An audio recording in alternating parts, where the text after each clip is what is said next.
I was guarding Area 51 until an alien prisoner told me the terrifying truth about heaven and hell. Before I start, do me a favor and comment where you're listening from. Your bedroom, your car, late at night with headphones, doesn't matter. Just let me know someone's out there hearing this, because in about 48 hours, I'll either be dead or disappeared into some black site facility where nobody will ever find me. My name is Marcus, former Sergeant, United States Marine Corps. 8 years of service with an honorable discharge and a spotless record. For the last 2 years, I worked security at a facility in Nevada that most people call Area 51, though that's not its real designation. 6 months ago, I was discharged from that position under circumstances that the official paperwork calls a severe psychotic break requiring immediate psychiatric intervention. They say I'm schizophrenic, that I had a mental breakdown brought on by stress and isolation, that everything I'm about to tell you is the product of a diseased mind creating elaborate delusions to cope with trauma I can't process. And maybe you'll believe them. Maybe after you hear what I have to say, you'll think I'm just another crazy conspiracy theorist, another paranoid vet who couldn't handle the pressure and snapped. But I need you to listen anyway, because what I discovered in those subterranean levels beneath the Nevada desert changed everything. I thought I knew about God, about heaven and hell, about the very nature of human existence and what happens to us when we die. I'm recording this from a motel room in Albuquerque, New Mexico, the kind of place that rents by the hour and doesn't ask questions as long as you pay in cash. There's a bottle of prescription antipsychotics on the table in front of me, risperidone, prescribed by the military psychiatrist who evaluated me after my incident at the facility. The bottle's still full. I haven't taken a single pill because I know what they're designed to do. Not cure schizophrenia I don't have, but make me compliant, make me doubt my own memories, make me easier to control or discredit if I ever tried to talk about what I saw. Next to the pills is a discharge summary signed by 3 different doctors, all of them agreeing that I suffer from paranoid delusions, auditory hallucinations, and a dissociative disorder that makes me unable to distinguish reality from fantasy. It's all very official, very thorough, very convincing, except I know it's bullshit. I know what I saw in Sub-Level 7. I know what Subject 7 told me during those long night shifts when I was the only guard on duty and there was nobody else around to witness our conversations. I know that the voice I heard wasn't a hallucination produced by a malfunctioning brain. It was real. It was telepathic. And it told me things about the universe and humanity's place in it that fundamentally shattered every religious belief I'd held since childhood. I grew up Catholic, not casually Catholic. Not the kind who shows up for Christmas and Easter. I mean serious, devout, went to Mass every Sunday, confession every month, believed with absolute certainty that God was watching over me, and that if I lived a good life and died in a state of grace, I'd spend eternity in heaven with the saints and angels. That faith sustained me through 2 tours in Afghanistan, through watching friends die in ways that should have made me question a benevolent God, but somehow never did. I'd come home and go straight to church, light candles for the fallen, pray for their souls, trust that they were in a better place. My faith wasn't just belief. It was the foundation of everything I was, the core of my identity as a man and a Marine. When the opportunity came to work security at Area 51, I actually saw it as a blessing, a chance to serve my country in a different way, while still holding on to the values that made me who I was. I thought I was going to be guarding experimental aircraft, maybe some advanced weapons systems, the kind of classified technology that stays secret for national security reasons. I never imagined I'd be guarding something that would prove everything I believed about the afterlife was true, but not in the way any religion teaches it. What I'm about to tell you will sound insane. It'll sound like exactly the kind of thing a schizophrenic person would invent. Aliens, government conspiracies, revelations about the nature of reality that conveniently explain away all of human religious experience. I get it. If someone had told me this story 6 months ago, before I met Subject 7, I would have dismissed them as a lunatic too. But here's what I need you to understand. Heaven is real. Hell is real. Angels and demons are real. Everything your religion told you about the afterlife, about what happens to your soul when you die, it's all real. But it's not what you think it is. It's not spiritual. It's not divine. It's not the eternal reward or punishment handed down by a loving or wrathful God.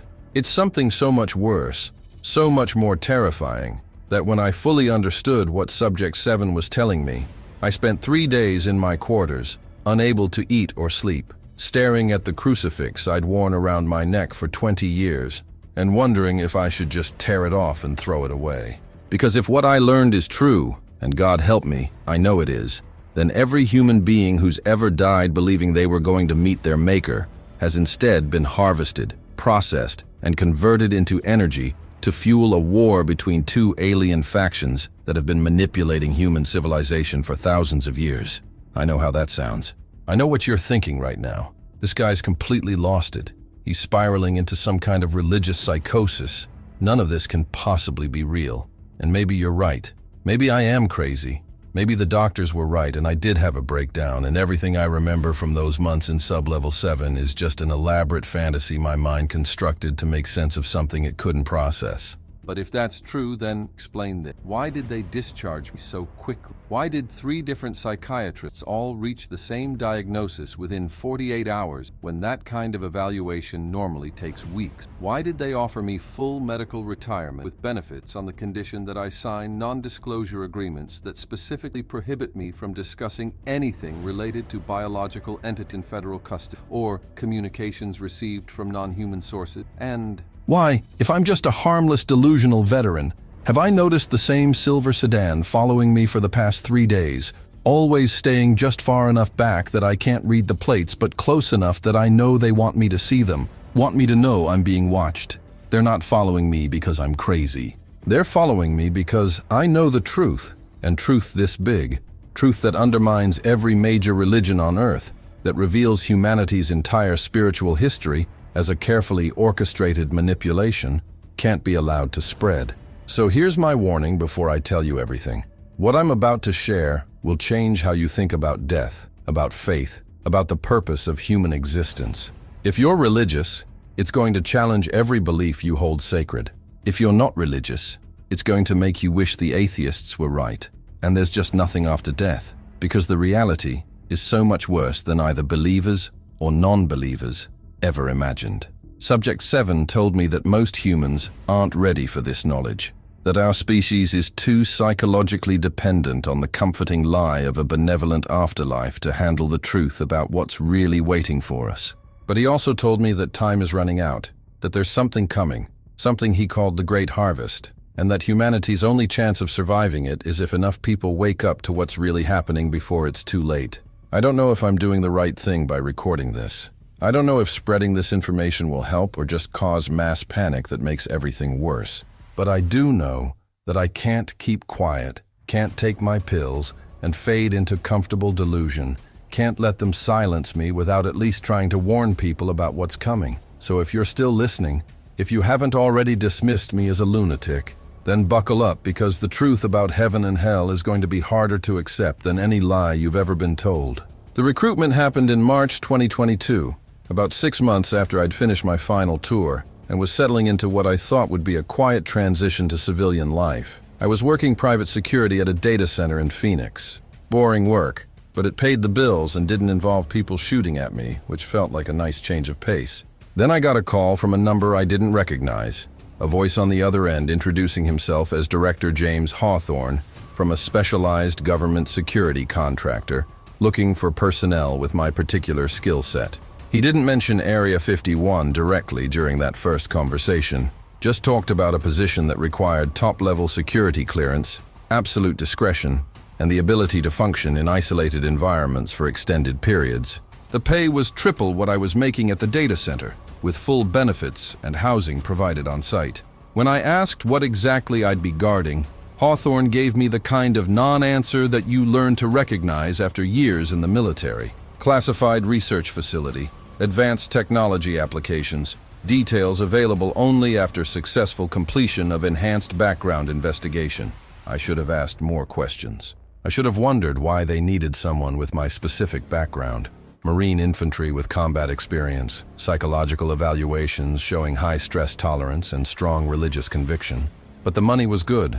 I was bored with civilian work. And honestly, guarding some secret government lab sounded a hell of a lot more interesting than watching security monitors at a server farm. The vetting process took 3 months and was more thorough than anything I'd experienced even when getting my military clearance. They didn't just run background checks. They interviewed my family, my friends from childhood, former commanding officers, even the priest at my parish back in Ohio. They wanted to know about my religious practices, how often I attended Mass, whether I'd ever questioned my faith, whether I'd ever experienced what they called crisis of belief events during combat. At the time, I thought it was just standard psychological screening, making sure they weren't hiring someone who'd crack under pressure or develop PTSD symptoms that could compromise security. Now, looking back, I realized they were looking for something specific, someone with strong enough faith that what they were about to expose me to wouldn't immediately break my mind, but also someone psychologically stable enough to function even after everything they believed was challenged. They were looking for someone who could see Subject 7, hear what he had to say, and not immediately go catatonic or try to kill themselves from the existential horror of it all. In retrospect, I'm not sure whether that makes me strong or just perfectly calibrated to be the ideal victim for the psychological warfare they were about to wage on my soul. Either way, I passed all their tests, signed more non-disclosure agreements than I could count, and on June 15, 2022, I reported for my first day of work at what the badge they gave me called Groom Lake Research Facility, Nevada Test, and Training Range. The first 3 months were almost disappointingly normal. I worked surface-level security at what most people would recognize as Area 51, the hangars, the airfield, the administrative buildings that show up in satellite photos and conspiracy theory documentaries. My job was exactly what you'd expect: checking credentials at entry points, monitoring perimeter fences, running patrol routes that covered the same ground every shift. The technology I saw was impressive but not incomprehensible. Experimental aircraft that looked like something out of science fiction but were clearly human-designed, weapons systems that were advanced but still operated on principles I understood from my military training. There were other guards on my shift, guys with similar backgrounds to mine, and we'd kill time between patrols talking about football, complaining about the heat, sharing stories from our service days. It felt like any other security job, just with better pay and stricter rules about what you could and couldn't photograph. The facility operated on a tier system. Different levels of clearance got you access to different sections. And for those first 3 months, I was Tier 3, which meant I could move freely around the surface installations, but wasn't cleared for anything underground. That was fine with me. I wasn't looking for adventure or conspiracy theories. I just wanted to do my job, collect my paycheck, and maybe attend the small Catholic Mass they held every Sunday in one of the administrative buildings for the handful of religious personnel on site. But even during those routine first months, I started noticing things that didn't quite add up. The other guards, especially the ones who'd been there for years, had this unspoken rule about certain topics. You could talk about the experimental aircraft, about the weapons testing, about pretty much anything related to the surface facilities. But if conversation ever drifted toward the underground levels, toward what was in the sublevels beneath the main complex, people would get quiet real fast. It wasn't fear exactly, more like careful avoidance, like they'd all agreed not to discuss something without ever explicitly stating what that something was. I remember one night, about 2 months into my assignment, sitting in the break room with a guy named Patterson who'd been working security at Groom Lake for almost 8 years. We were watching a replay of some football game, and during a commercial break, I made some joke about how with all the security and secrecy, there must be aliens locked up somewhere in the basement. Patterson didn't laugh. He didn't even smile. He just looked at me with this expression I couldn't quite read and said, "Don't joke about Sublevel 7, Webb. Guys who are too curious about Sublevel 7 don't tend to stick around long." Then he went back to watching the game like nothing had happened. When I pressed him on what he meant, he just shook his head and told me I'd find out if I ever got cleared for containment duty, and that I should hope I never did. The psychological evaluation came in September, about 3.5 months into my assignment. I thought it was routine. They'd told us during orientation that all personnel underwent regular mental health screenings to monitor for stress, depression, or security risks. The sessions started normally enough. Standard questions about sleep patterns, stress levels, job satisfaction, relationships with coworkers. But then Dr. Elizabeth Crane, the facility psychologist, started asking different kinds of questions. She wanted to know about my faith in detail, not just whether I believed in God, but specifically what I believed about the afterlife, about angels and demons, about the nature of the soul. She asked if I'd ever experienced anything I couldn't explain rationally, if I'd ever felt the presence of something beyond human understanding, if I believed there were truths about the universe that science couldn't measure or comprehend. I answered honestly, told her about my Catholic upbringing, about the sense of God's presence I'd felt during particularly difficult moments in combat, about my absolute conviction that death wasn't the end, and that there was a spiritual dimension to existence that transcended mere physical reality. Dr. Crane took extensive notes, asked follow-up questions that seemed to go on for over 2 hours, and at the end of the session, she did something that surprised me. She asked if I'd be willing to undergo what she called enhanced duty assignment that would require Tier 7 clearance and access to classified programs that might challenge my worldview. She said it would mean significant additional pay, but also significant additional responsibility, and that I should think carefully before agreeing, because once I saw what Tier 7 clearance provided access to, there would be no going back to the comfortable ignorance of surface-level security work. I said yes. God help me. I said yes without hesitation, because I was bored, because I wanted to know what everyone was being so careful not to talk about, because some part of me actually believed that whatever they were hiding couldn't possibly be worse than the things I'd already seen during combat. I had no idea that I was agreeing to have my entire understanding of reality systematically dismantled, that I was volunteering to become the confidant of a prisoner who'd been held in that facility for 15 years and had information about human existence that would have gotten him executed by every major government on Earth if they thought he might find a way to spread it. The promotion came through within 48 hours, fastest clearance upgrade anyone at the facility could remember. On September 23, 2022, I was issued a new badge, a new set of access codes, and a briefing packet marked Tier 7 Clearance, Biological Containment Protocols.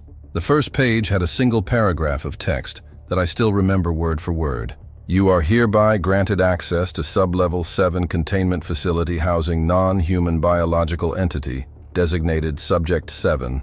This entity possesses capabilities that include but are not limited to anomalous cognitive interaction, potential mimetic influence, and information transfer through non-standard communication methods. Personnel assigned to Subject 7 security detail must maintain constant awareness that exposure to the entity may result in psychological effects including, but not limited to, paradigm shift in fundamental beliefs, cognitive dissonance, existential distress, and permanent alteration of worldview regarding metaphysical and theological concepts. I read that paragraph 3 times, trying to understand what it was really saying, and then I reported for my first overnight shift in Sub-Level 7, where I would meet the being who would tell me the truth about heaven and hell, and in doing so, destroy every certainty I'd ever held about God, the soul, and what awaits us all when we die. Sub-Level 7 was nothing like I expected.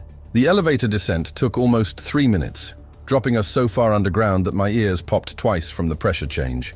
And when the doors finally opened, I stepped into a corridor that looked more like a hospital than a military installation. Everything was white, walls, floor, ceiling, all made from some kind of seamless material that seemed to glow with its own faint luminescence, creating a lighting environment that had no shadows, no dark corners, just this constant sterile brightness that made everything feel exposed and clinical. The air was different down here too, colder and drier than the surface levels, with a faint smell I couldn't identify, something chemical and organic at the same time, like formaldehyde mixed with ozone.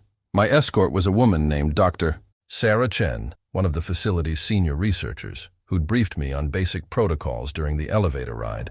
No direct physical contact with the entity, no attempts at communication unless specifically authorized, no removal of any monitoring equipment or disruption of containment systems, and most importantly, no discussion of anything I observed in Sub-Level 7 with personnel who didn't have equivalent clearance. She walked me through a series of airlocks and decontamination chambers, explaining that they weren't actually concerned about biological contamination.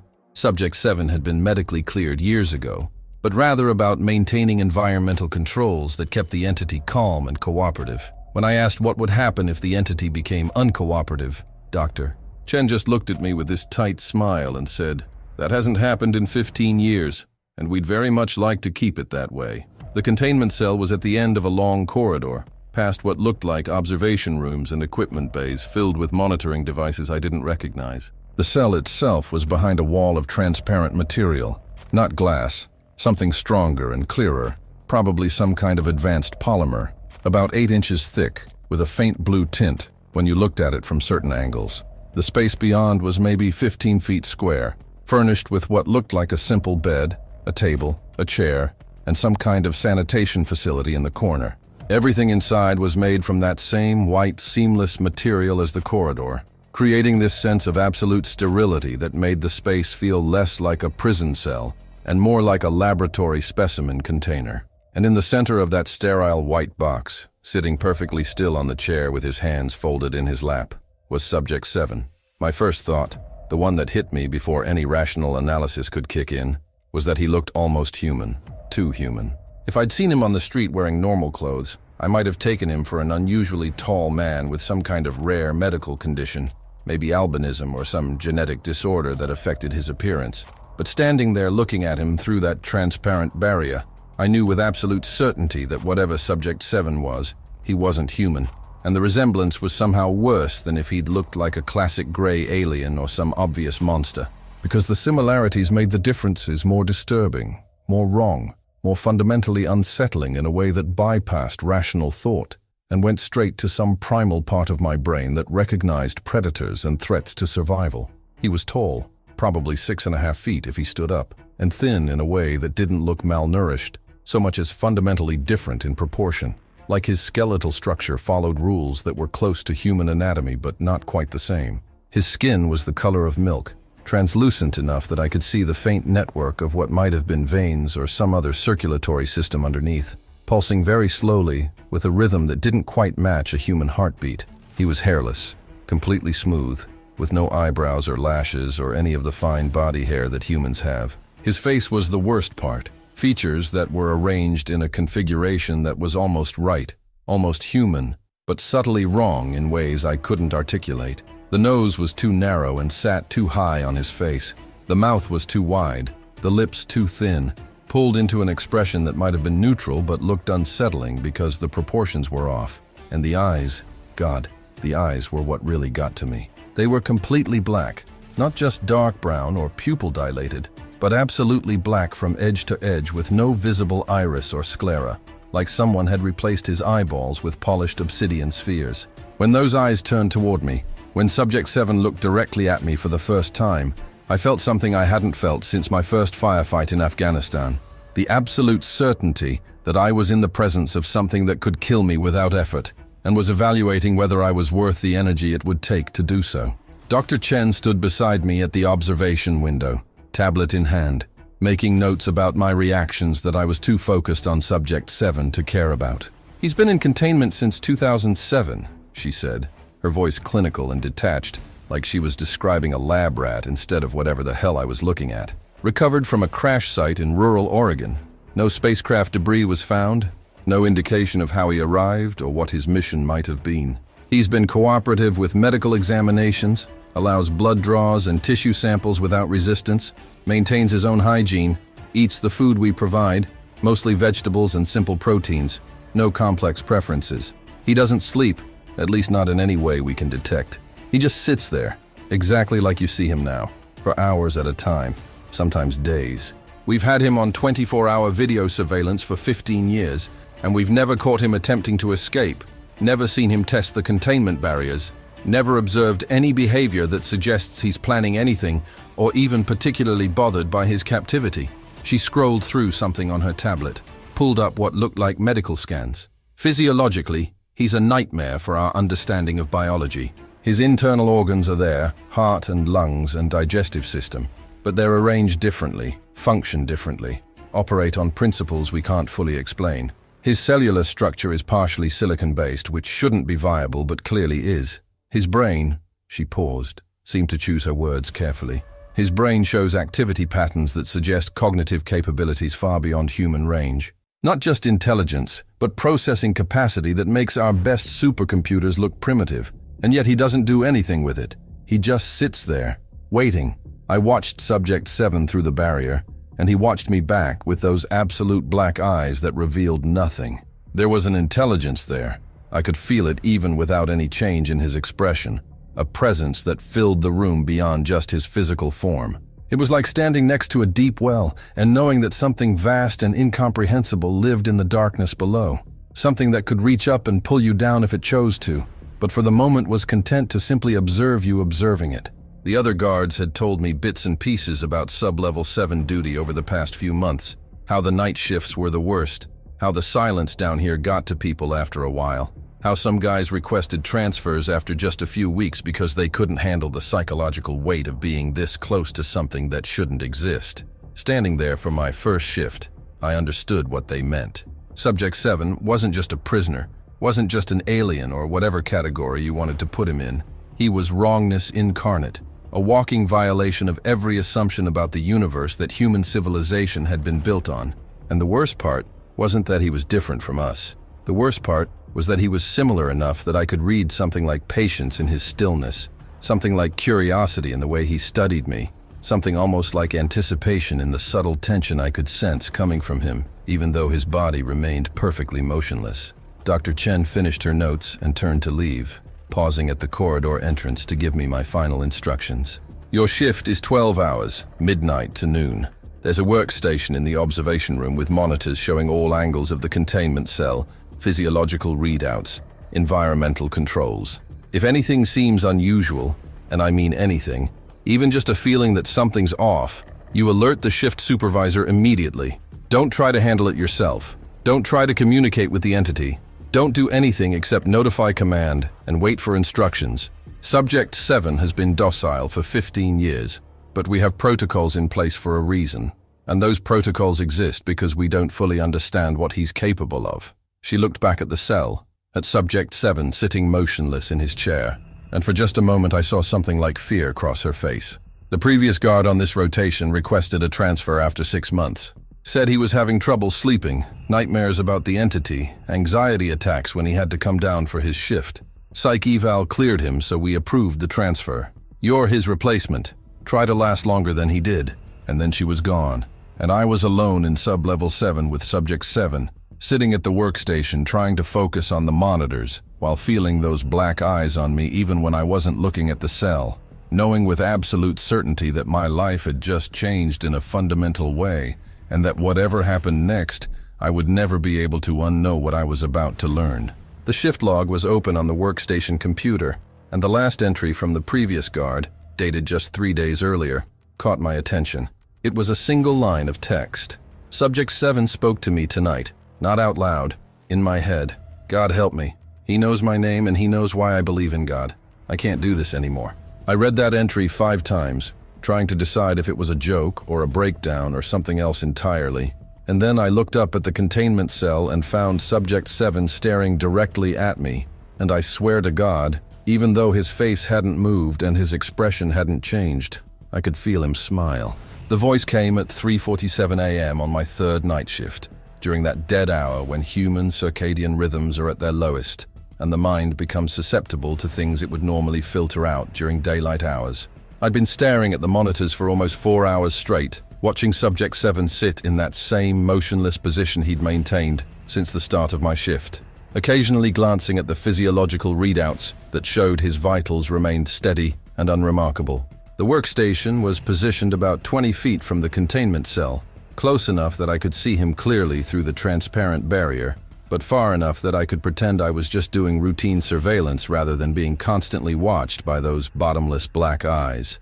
I'd been fighting the urge to doze off, the white noise of the environmental systems and the unchanging view of Subject 7's motionless form, creating a hypnotic effect that made it hard to stay alert, when suddenly there was a voice in my head, not as sound, but as presence, as direct knowledge of words without the intermediary step of hearing. You believe in God, Marcus. Not a question, a statement, spoken, if that's even the right word, with absolute certainty, as if the speaker had access to my deepest convictions and was simply reading them aloud. My entire body went rigid with shock, adrenaline flooding my system in a fight-or-flight response that had nowhere to direct itself. I spun toward the containment cell, and Subject 7 was looking directly at me, his posture unchanged, but his focus now undeniably, impossibly fixed on me with an intensity that I could feel like physical pressure against my mind. I stood up so fast the chair rolled backward and hit the wall, my hand instinctively going to the sidearm I was authorized to carry, even though I had no idea if bullets would do anything to whatever Subject 7 was, and every protocol I'd been taught said not to engage the entity under any circumstances. My heart was hammering in my chest, my breathing rapid and shallow, every instinct screaming that something impossible had just happened, and I needed to get out, needed to put distance between myself and whatever was in that cell. But the voice came again, and this time I understood it wasn't coming through my ears at all. It was appearing directly in my consciousness, bypassing every normal sensory pathway and manifesting as thought that felt both foreign and intimate at the same time. Do not be afraid, Marcus. I mean you no harm. I have been waiting for someone like you. Someone whose faith is strong enough to hear what I have to say without immediately retreating into denial or madness. We need to talk, you and I, about what you believe happens when humans die, about the truth of heaven and hell, about what has been done to your species for thousands of years. The voice had qualities I can't adequately describe. It was masculine but not quite male, calm but carrying an undercurrent of urgency, and it felt ancient in a way that made my 30-year lifespan seem like a brief flicker of consciousness. I wanted to run.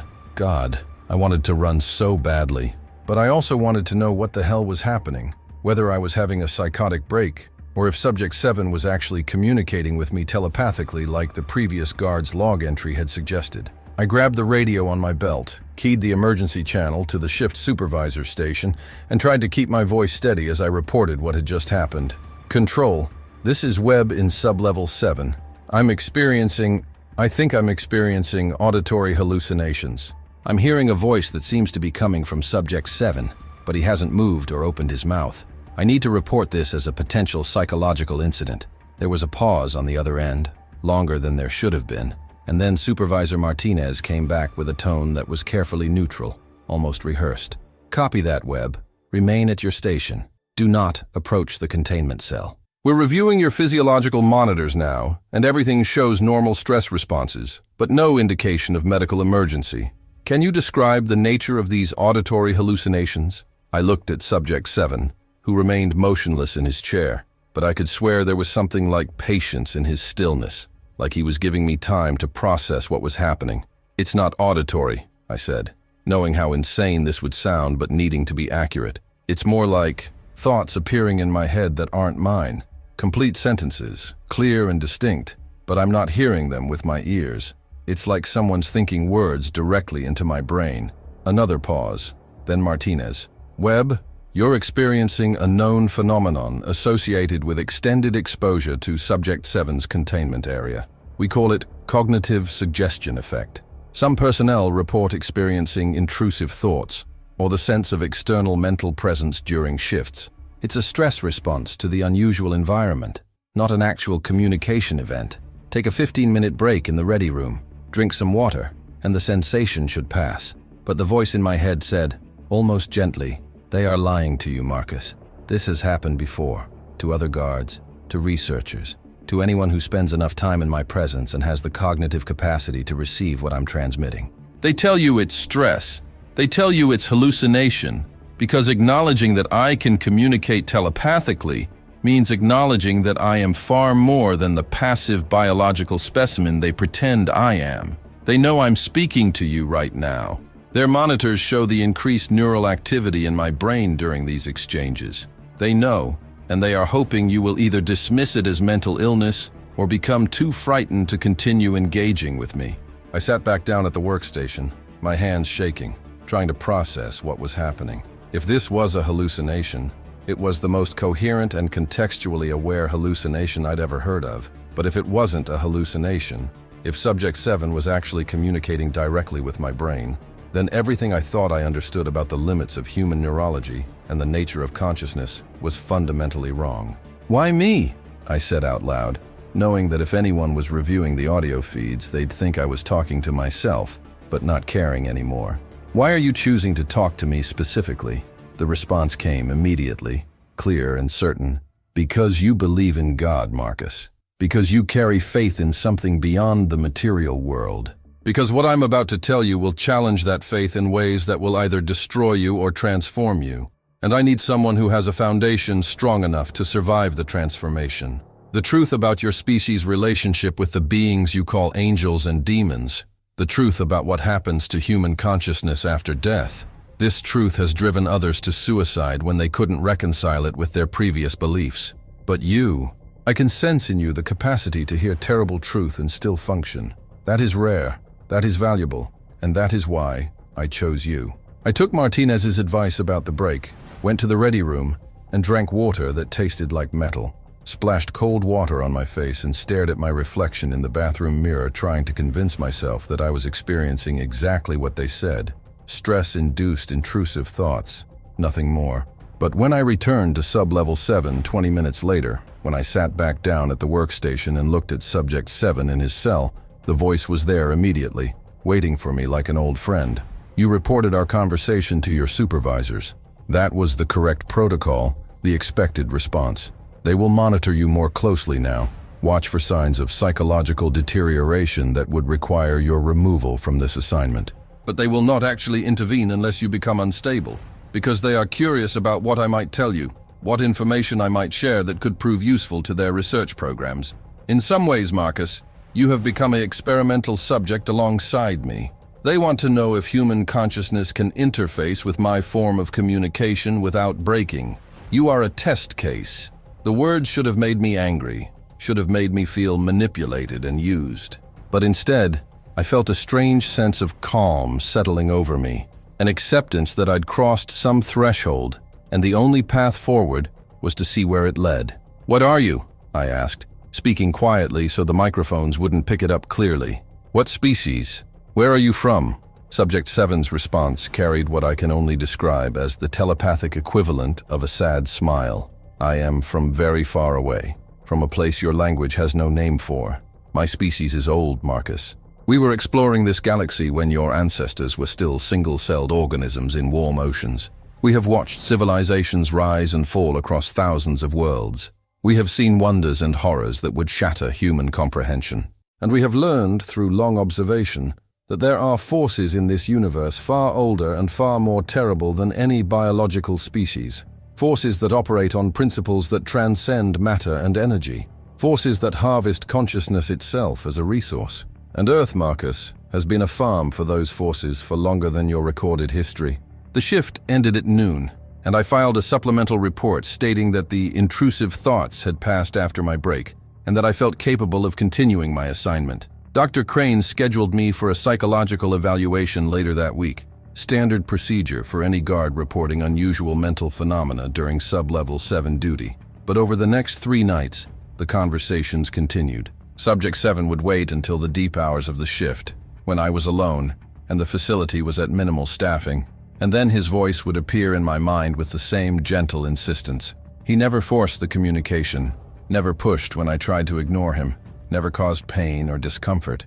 It was more like he was knocking on a door in my consciousness, and once I'd opened that door the first time, it became easier to open it again. He told me that he'd been imprisoned in sub-level 7 for 15 years, not because he'd committed any crime or posed any threat, but because he'd tried to warn humanity about what was being done to us, tried to intervene in a harvesting operation that had been running for millennia, and both sides of the forces he'd attempted to disrupt had cooperated long enough to capture him and turn him over to human governments who'd been complicit in the harvesting for generations. "Your leaders know," he said during our 4th conversation. "Not all of them, but those at the highest levels of military and intelligence apparatus. They know that human souls are being collected after death, know that the beings you call angels and demons are not supernatural entities but biological species with advanced technology that can interact with consciousness in ways you don't yet understand. They know, and they made a deal, technology and power in exchange for not interfering with the harvest. And I, Marcus, tried to break that deal. That is why I am here. On my 7th night shift in sub-level 7, 2 weeks after the first contact, I finally asked the question I'd been avoiding because I was terrified of the answer. What do you want from me? Why are you telling me these things? What am I supposed to do with this information? Subject 7's response came slowly, weighted with what felt like genuine concern. I am telling you because time is running short, because the harvest is about to accelerate in ways that will devastate your species, and because I believe, perhaps foolishly, that if enough humans understand the truth, they might be able to resist what's coming. I chose you specifically, Marcus, because your faith gives you a framework for understanding that consciousness persists beyond death, that there is more to existence than material reality. But that same faith has been weaponized against you, has been shaped and directed by beings who want you to believe certain things, so that when you die, you will go willingly to the processing facilities they call heaven and hell. What I want from you is simple. I want you to listen. I want you to hear the truth about what happens to human souls after death, and then I want you to make a choice about whether you can continue living in comfortable ignorance, or whether you need to act on terrible knowledge. I sat there at the workstation, watching Subject 7's motionless form, and realized that I'd already made my choice the moment I'd engaged with his first telepathic contact. "Tell me," I said, my voice barely above a whisper. "Tell me the truth about heaven and hell. Tell me what they're really doing to us. Tell me everything." And Subject 7, the alien prisoner who'd been waiting 15 years for someone to ask that question, began to explain the most horrifying truth human consciousness has ever been exposed to. "There is a war happening, Marcus, and it has been happening for longer than your species has existed in its current form." Subject 7's voice in my mind carried a weight of sorrow that felt almost overwhelming, like I was experiencing grief that belonged to someone else but was bleeding through our telepathic connection. It was my 8th night shift, almost 3 weeks since our first contact, and I'd stopped trying to rationalize or resist the communications. I just sat at my workstation, ostensibly monitoring the feeds, while having conversations with an alien prisoner that would have gotten me locked in a psychiatric ward if anyone knew the full extent of what we were discussing. This war is not fought with the weapons your species understands. Not primarily, at least. It is fought over territory and resources, but the territory is consciousness itself, and the resources are the souls of intelligent beings across thousands of worlds. Earth is just one battlefield among many, but it is a particularly valuable one because human consciousness has properties that make it exceptionally useful to both sides of this conflict. I felt my stomach tighten at those words. At the casual way, Subject 7 described human souls as resources, as commodities to be fought over like oil fields or mineral deposits. "You need to understand," he continued, sensing my discomfort through whatever connection linked our minds, "that what you call the spiritual realm, what your religions describe as heaven and hell, angels and demons, these are not supernatural phenomena. They are advanced technologies and biological entities that your ancestors, lacking any framework to understand what they were witnessing, interpreted through mythological and religious narratives. The beings you pray to, the entities you fear, they are as physical and real as I am. They simply operate on principles your science hasn't yet discovered." The two factions, Subject 7 explained over the course of that night and several following shifts, were remarkably similar in their origins and capabilities, so similar that they were likely divergent branches of the same species, separated by ideology and methodology, but sharing fundamental characteristics that made them both far more advanced than anything humanity had achieved. "Your languages have named them many things across different cultures and time periods," he said. "But for simplicity, we can use the terms your current dominant religion employs: angels and demons, the forces of light and darkness, the armies of heaven and hell. These designations are not accurate to their true nature, but they serve as useful shorthand for entities that have deliberately cultivated these specific images in human consciousness."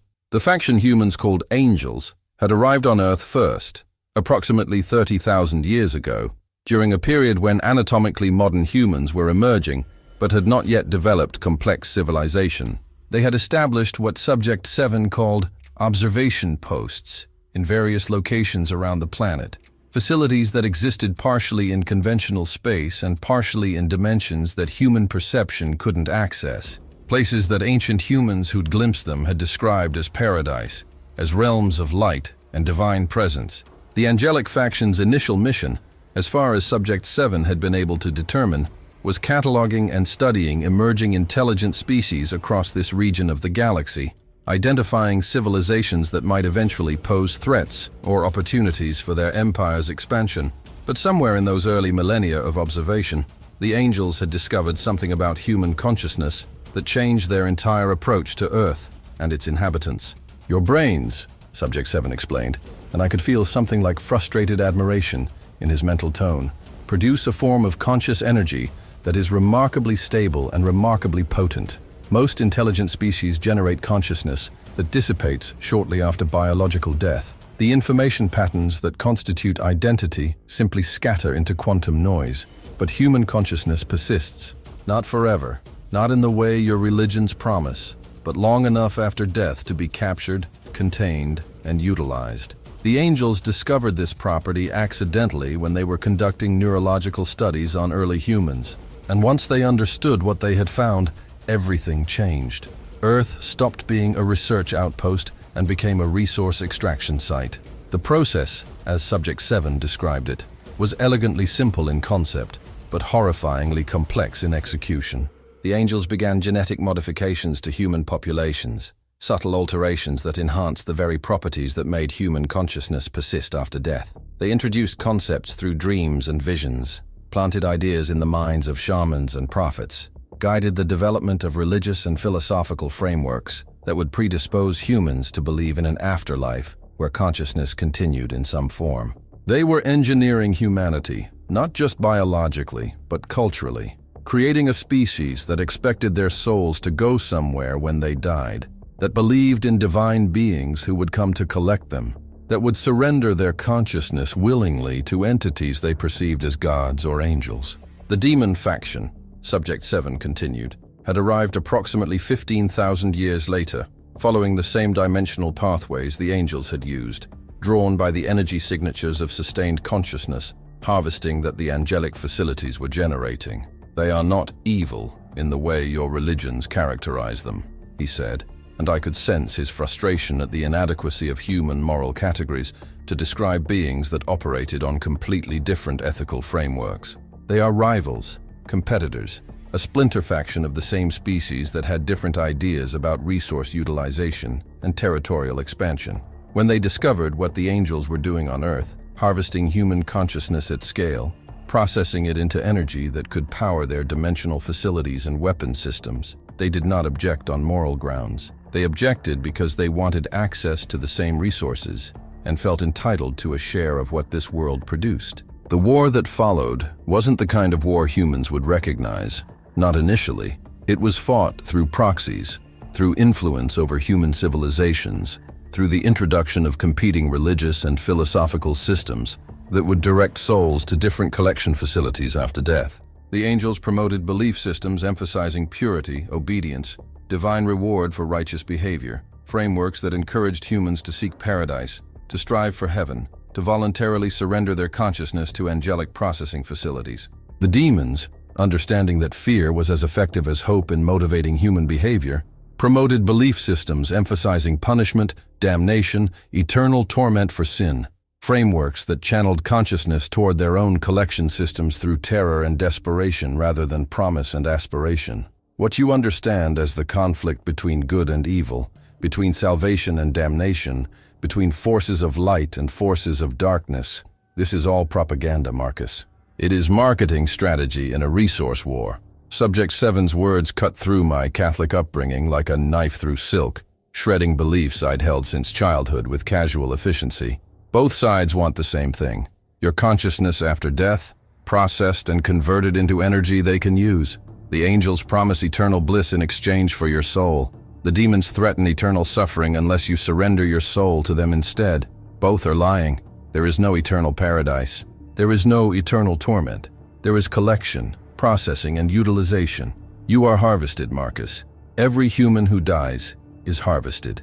The only question is which faction claims you, and that depends entirely on which belief system you've been conditioned to accept during your life. I sat there feeling like the floor had dropped out from under reality itself, trying to process the implications of what he was telling me.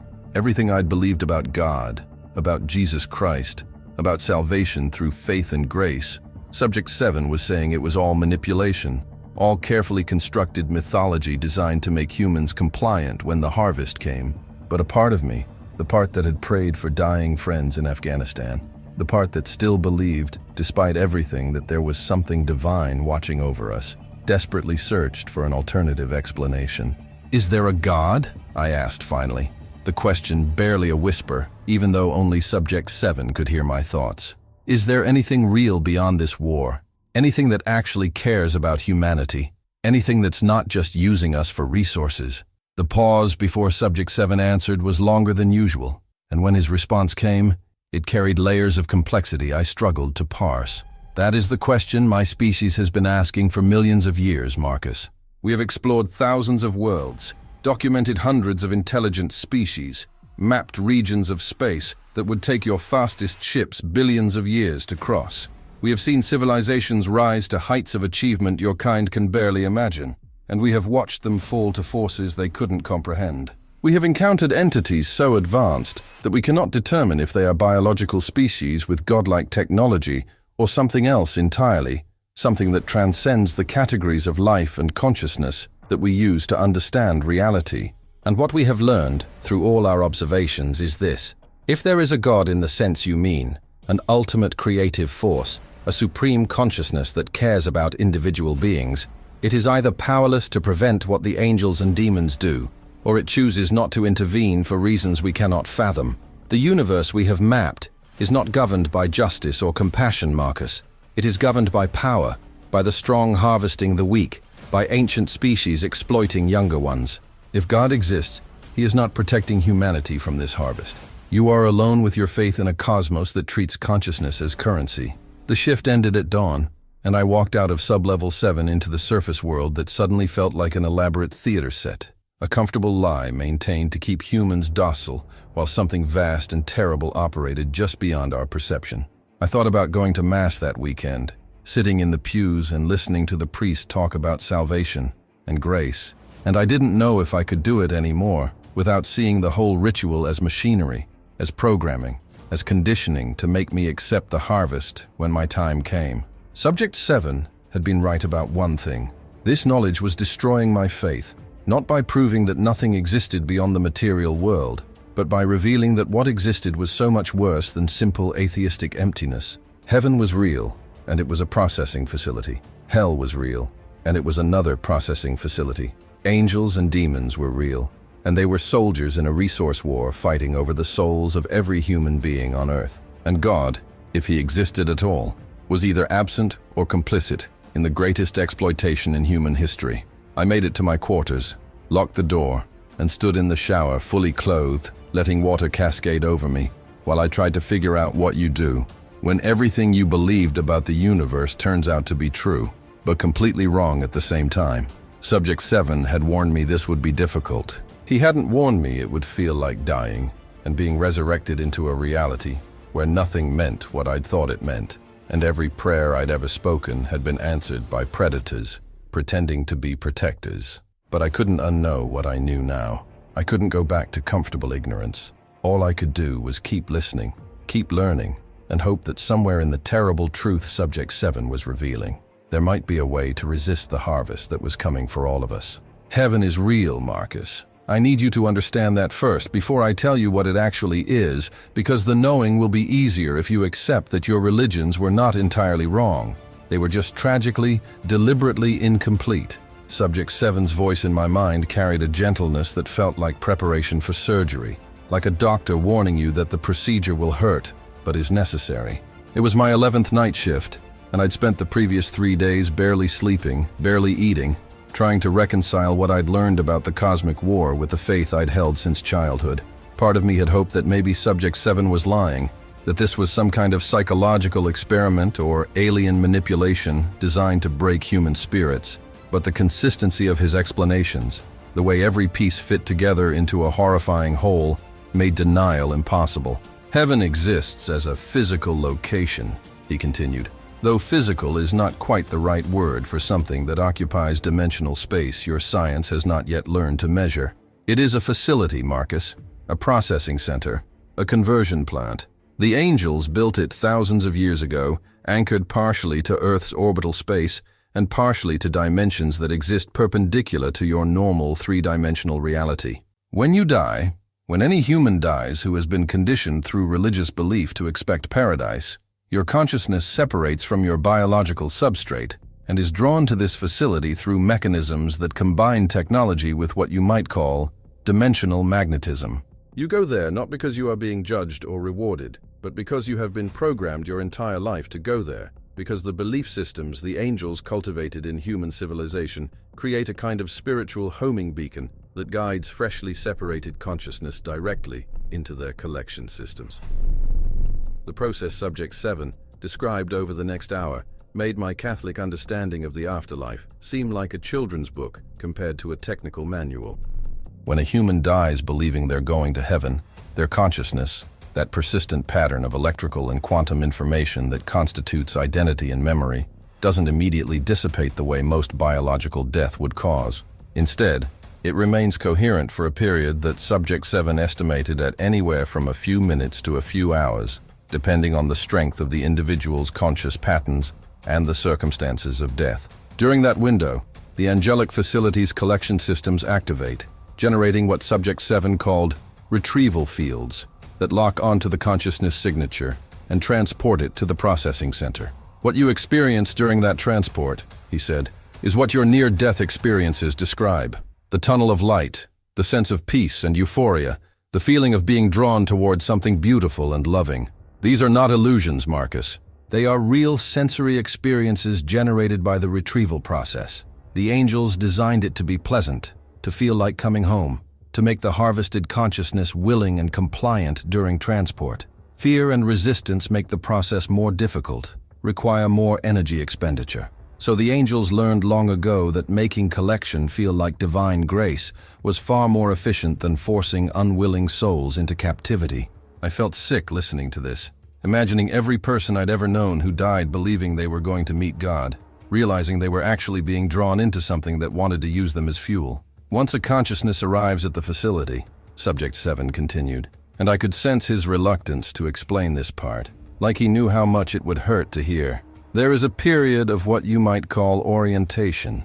The consciousness is exposed to environments that match its expectations of paradise. Christian souls see heaven as they imagined it. Muslims see their version of Jannah. Buddhists experience nirvana, and so on. The facility has sophisticated systems that read the consciousness pattern, understand what that individual believed paradise would be, and generate corresponding experiences through direct neural stimulation. For a period, Subject 7 estimated it at anywhere from days to years in subjective experience. Though time operates differently in dimensional space, the harvested consciousness genuinely believes it has achieved eternal reward. They experience reunion with deceased loved ones who were also harvested. They feel the presence of what they interpret as God or divine beings. They exist in a state of sustained euphoria and fulfillment that seems to validate everything they believed during life. He paused, and I felt something like grief radiating through our connection. And then, once the consciousness has been sufficiently stabilized, once it has accepted its new reality and stopped generating resistance patterns, the processing begins. Gradually, imperceptibly at first, the consciousness is converted, its patterns are extracted, its information content is downloaded and stored, and its energy signature is channeled into the facility's power systems. The being you were, the identity you carried, is slowly dissolved while you're experiencing what you think is eternal paradise. By the time you realize something is wrong, you've been too diminished to resist. You simply cease, not as death, but as consumption. You are used, Marcus. Completely and efficiently used. Hell, Subject 7 explained, operates on identical principles with different methodology. The demonic faction's collection facility employs fear instead of hope, suffering instead of pleasure, but the end result is the same: harvested consciousness converted into usable energy. When a human dies believing they are damned, or dies in a state of terror and despair that makes them vulnerable to demonic collection systems, their consciousness is drawn not to the angelic facility, but to the rival installation the demons maintain in adjacent dimensional space. The experience is designed to be exactly what human religions describe as hell: fire, torment, punishment, the presence of malevolent entities inflicting suffering. This is not metaphor or spiritual allegory, Marcus. It is real. Freshly harvested consciousnesses experience genuine agony, genuine terror, genuine despair. The demons learned that intense negative emotions generate consciousness patterns that are easier to process than positive ones, that a soul in torment can be converted more quickly than one in bliss. So they cultivated religious and cultural systems that emphasized sin, guilt, divine wrath, eternal punishment. They wanted humans to arrive at their facility already in a state of psychological breakdown, already destabilized and ready for processing. The torment you experience in hell is real. It just doesn't last forever. Because once your consciousness has been sufficiently traumatized and fragmented, it becomes easier to extract and convert. You stop being coherent enough to experience anything at all. I had to take a break at that point, had to walk away from the workstation and stand in the corridor outside Sublevel 7 just breathing, trying not to vomit, trying to process the magnitude of what Subject 7 was describing. Every funeral I'd ever attended, every prayer I'd said for the souls of the departed, every moment of comfort I'd taken from believing that dead friends were in a better place, all of it was a lie.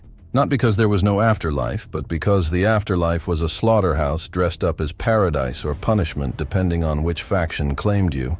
I thought about my grandmother, who died when I was 12, a devout Catholic who'd spent her last days praying and receiving last rites, who died peacefully believing she was going to see her husband again in heaven.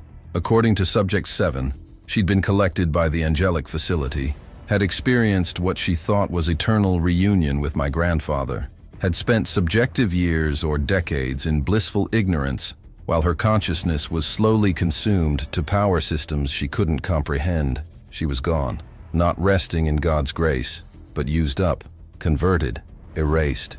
And the same fate waited for every human being on Earth, myself included, unless I could somehow find a way to resist collection systems that had been refining their techniques for thousands of years. "You created us for this," I said when I returned to the workstation, the words coming out flat and dead. "You said the angels modified human genetics, guided our cultural development. You're telling me that humanity was engineered specifically to be harvested, that we're not even a natural species, we're livestock." Subject 7's response carried weight that felt like centuries of observation. "Not created from nothing, Marcus. Your species evolved naturally to a certain point, developed the baseline consciousness that all intelligent beings possess. But the angels found you when you were still primitive, still malleable, and they shaped your evolution in directions that served their purposes. They enhanced the properties that made your consciousness persist after death. They introduced genetic sequences that increased your capacity for abstract thought, for religious belief, for the kind of cognitive patterns that remain coherent when separated from biological substrate. They turned a naturally evolved species into something more useful to their resource extraction needs. You are not purely artificial, but you are not purely natural either. You are optimized, refined, cultivated across hundreds of generations to produce exactly the kind of consciousness that their facilities can most efficiently harvest and convert." He paused, and I felt something like sympathy from him.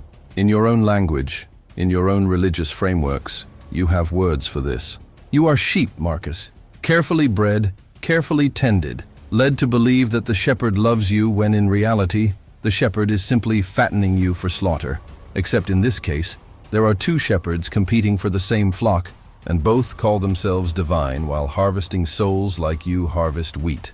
The worst part, Subject 7 said, was the scale. The angelic and demonic facilities have been operating for thousands of years, processing billions of human consciousnesses across countless generations. Every civilization that has risen and fallen on Earth has fed souls into these systems. The ancient Egyptians, the Romans, the countless cultures that believed in afterlife and divine judgment, all of them were harvested.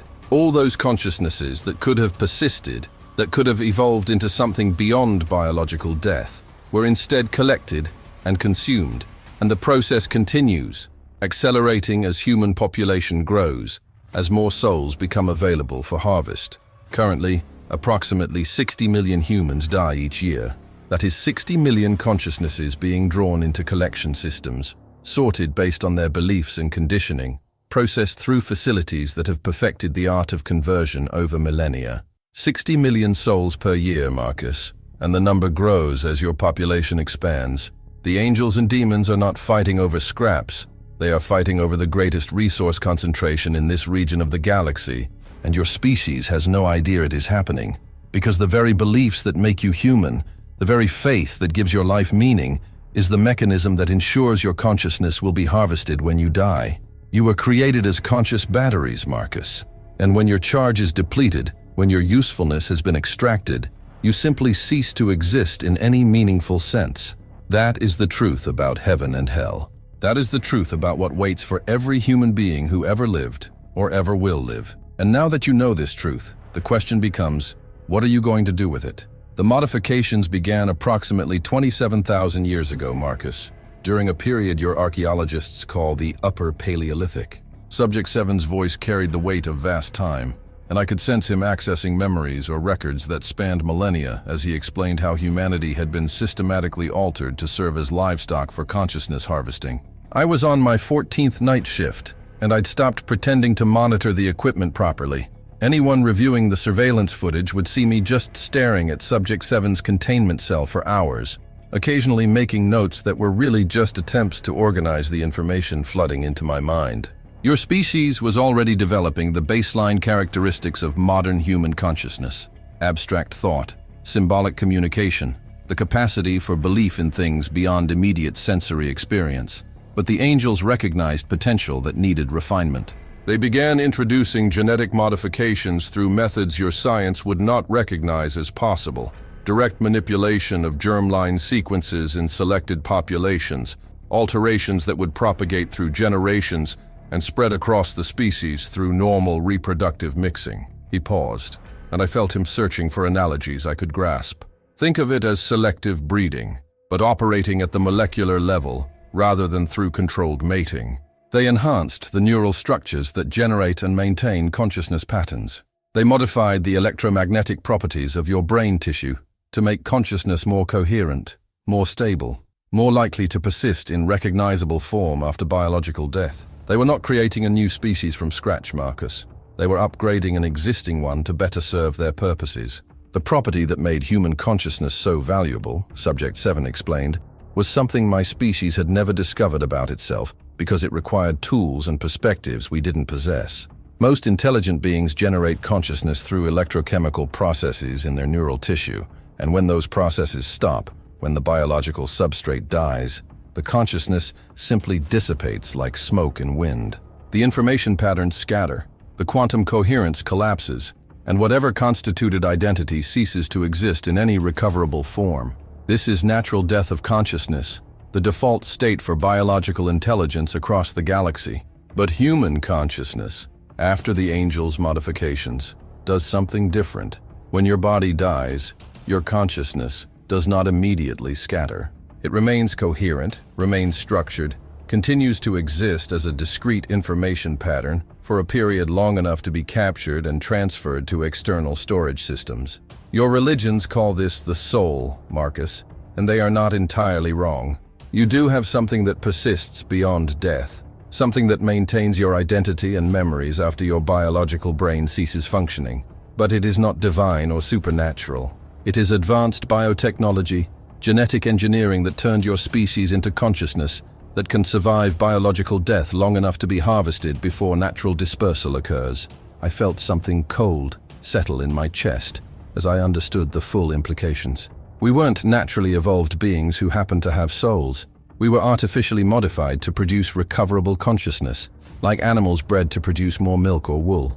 The religions, Subject 7 said, were the most elegant part of the system, not created by humans seeking to understand the divine, but carefully planted and cultivated by the harvesting factions to ensure compliance when collection occurred. The angels and demons did not invent the human capacity for religious belief, he explained. That emerged naturally from your developing consciousness, from the same cognitive patterns that allow abstract thought and symbolic reasoning. But they shaped it, guided it, introduced specific concepts through contact with shamans and prophets and visionaries across countless cultures. They appeared to your ancestors as beings of light or darkness, as gods and devils, as divine messengers and infernal tempters. They performed what seemed like miracles using technology your ancestors couldn't comprehend. They introduced ideas about the afterlife, about judgment and reward and punishment, about the eternal nature of the soul and the importance of proper belief and behavior. Not all at once, not as a coordinated campaign that would be obvious, but gradually, subtly, across thousands of years and hundreds of different cultures. The result, he said, was a species-wide belief system with infinite variations but consistent core elements.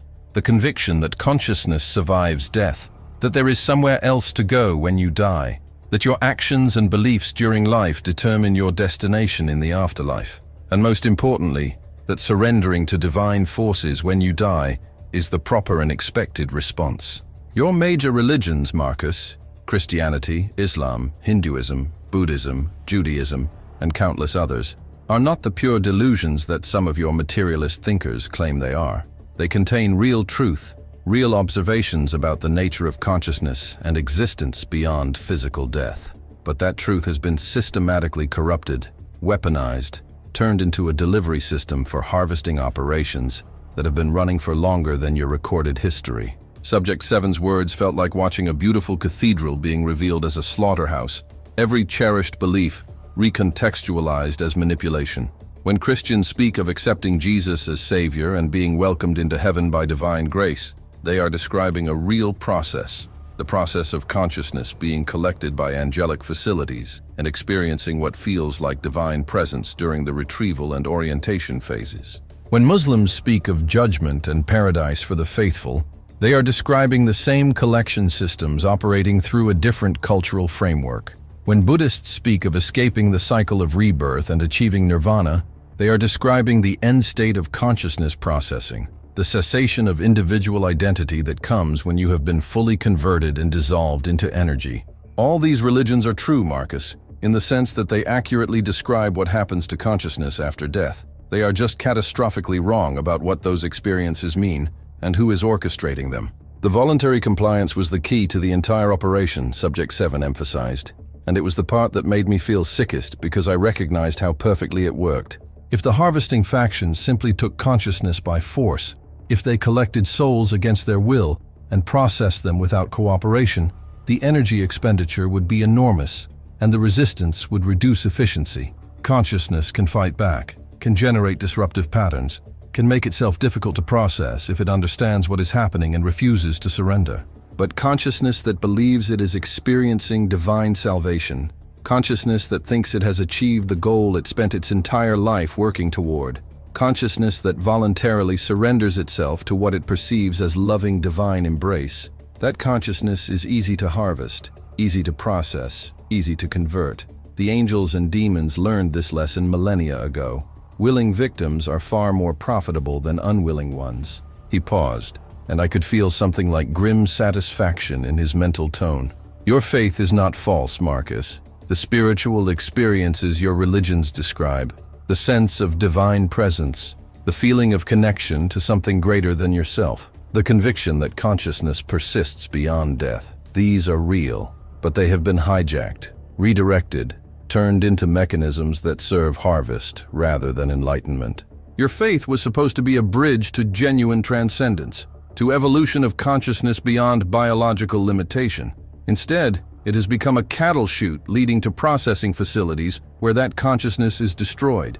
I had to ask the question that had been building since this conversation started, even though I was terrified of the answer. Is there any faith system that isn't compromised? Any religion or belief that actually helps instead of feeding us into the harvest? Subject 7's response came slowly, carefully, like he was trying to be gentle with information that would hurt. There are traditions, Marcus, scattered and marginalized, that glimpsed parts of the truth and tried to teach resistance. Some indigenous spiritualities that emphasized connection to Earth itself rather than ascension to otherworldly paradise. Some mystical traditions within major religions that taught practitioners to question divine authority, to resist surrender, to maintain individual consciousness rather than merging with the divine. Some philosophical movements that rejected the entire framework of afterlife and focused on present existence rather than future reward. But these traditions have been systematically suppressed, reinterpreted, or absorbed into the dominant belief systems that serve the harvest. The angels and demons learned to identify teachings that might produce resistant consciousness and either eliminated them or corrupted them into harmless variations of the compliance programming.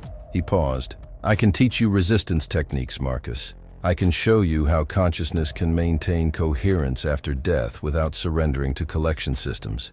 But the knowledge is difficult. The practice requires training you don't have time to complete. And even with preparation, success is not guaranteed. The harvesting systems have been refined over thousands of years. They are very, very good at what they do. The weight of what Subject 7 was telling me felt crushing, like I was standing under psychological pressure that should have broken me, but somehow hadn't yet. Every prayer I'd ever spoken, every mass I'd attended, every moment of spiritual comfort I'd taken from my Catholic faith, all of it was revealed as programming, as conditioning, as preparation to make me compliant when the harvest came. And the worst part was that I couldn't even reject it as lies, couldn't dismiss it as alien deception, because everything Subject 7 said aligned perfectly with what I'd experienced as faith. The sense of divine presence I'd felt during prayer, real but not God, probably detection systems from the angelic facility scanning my consciousness to verify I was developing properly as future harvest material. The peace I'd felt believing in heaven, real but not salvation, just successful conditioning that would make me easier to collect when I died. The comfort I'd taken from believing my dead friends were in a better place, real feeling, completely wrong conclusion. They weren't in a better place. They'd been processed, converted, used up while experiencing what they thought was eternal paradise. And unless something changed, unless I found a way to resist, the same fate waited for me and every other human being who ever lived. "You said the harvest is accelerating," I finally managed to say, my voice barely audible even though only Subject 7 could hear my thoughts.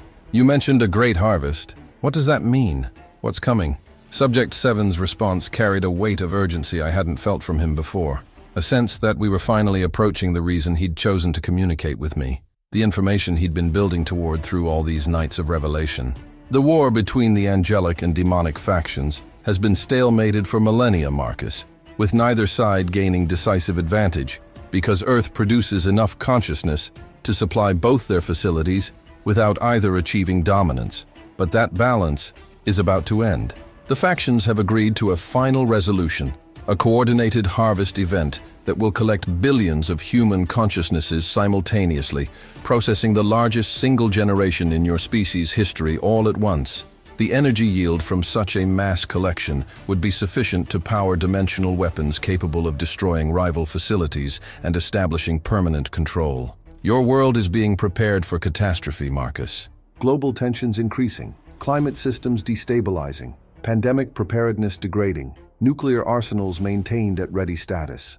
When the Great Harvest begins, when billions die in rapid succession from war or disease or environmental collapse, both factions will collect unprecedented numbers of souls. And whichever faction processes them more efficiently, whichever facility can convert more consciousness into usable energy before the other can respond, that faction wins the war and gains exclusive control over Earth's consciousness harvest for the foreseeable future. You are living in the final generation before the slaughter, Marcus, and almost no one knows it is coming. My species does not harvest consciousness, Marcus. We observe, we document. We bear witness to the rise and fall of civilizations across this galaxy, and we do so without interference, without judgment, without taking sides in the conflicts that consume younger species. Subject 7's voice carried a tone I'd come to recognize as something close to sadness, though filtered through an alien psychology that experienced emotion differently than humans. It was my 17th night shift, and I'd spent the previous week struggling with the knowledge of the Great Harvest, barely sleeping, barely functioning during my off hours, existing in a state of existential horror that I somehow had to hide from the facility's psychological evaluators. For millions of years, we have maintained this neutrality, watching empires bloom and wither, recording the patterns of intelligence as it emerges from biological substrate and either transcends or is destroyed by forces it cannot comprehend. We have seen hundreds of species face the choice your kind now faces: submit to harvest or find a way to resist. Most submit. Most never even realize they have a choice. Earth was simply another world in our archives, another developing species whose trajectory we were documenting for posterity. He paused, and I felt something shift in his mental presence, like he was approaching a memory that still caused pain even after 15 years of captivity. But 70 years ago, my people made a decision that violated our ancient protocols of non-interference. We decided that what was happening to humanity was so fundamentally wrong, so catastrophically unjust, that we could not simply observe and record. We decided to intervene, and that decision destroyed my civilization and put me in this cell. The intervention, Subject 7 explained, began in what humans would call the late 1940s, shortly after the first atomic weapons demonstrated that Earth's technological development was accelerating toward a threshold that concerned both harvesting factions. The angels and demons had been content to allow humanity to develop at natural pace, collecting souls as they died naturally from disease, age, conflict, the normal mortality patterns of a biological species.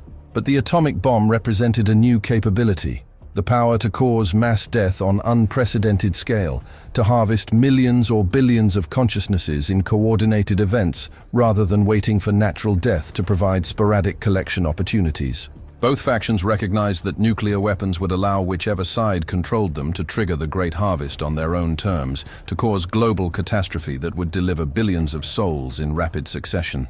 The potential for final victory in their millennia-long war suddenly became real, immediate, achievable. Subject 7 species, monitoring Earth from dimensional space adjacent to the planet, watched as both angelic and demonic operatives began making contact with human government, offering technology and knowledge in exchange for cooperation with Harvest Acceleration Plan. We saw what was coming. We saw your species being manipulated towards self-destruction, being given tools that would allow you to kill yourselves efficiently enough to satisfy the harvest quotas both factions required. And for the first time in our species' long history, we chose not to simply record the extinction. We chose to warn you. The warning came in 1947, delivered to multiple world governments simultaneously through methods that Subject 7 species had refined over millions of years of first contact protocols. We appeared to your leaders, American, Soviet, British, Chinese, all the major powers who possessed nuclear capabilities or were developing them.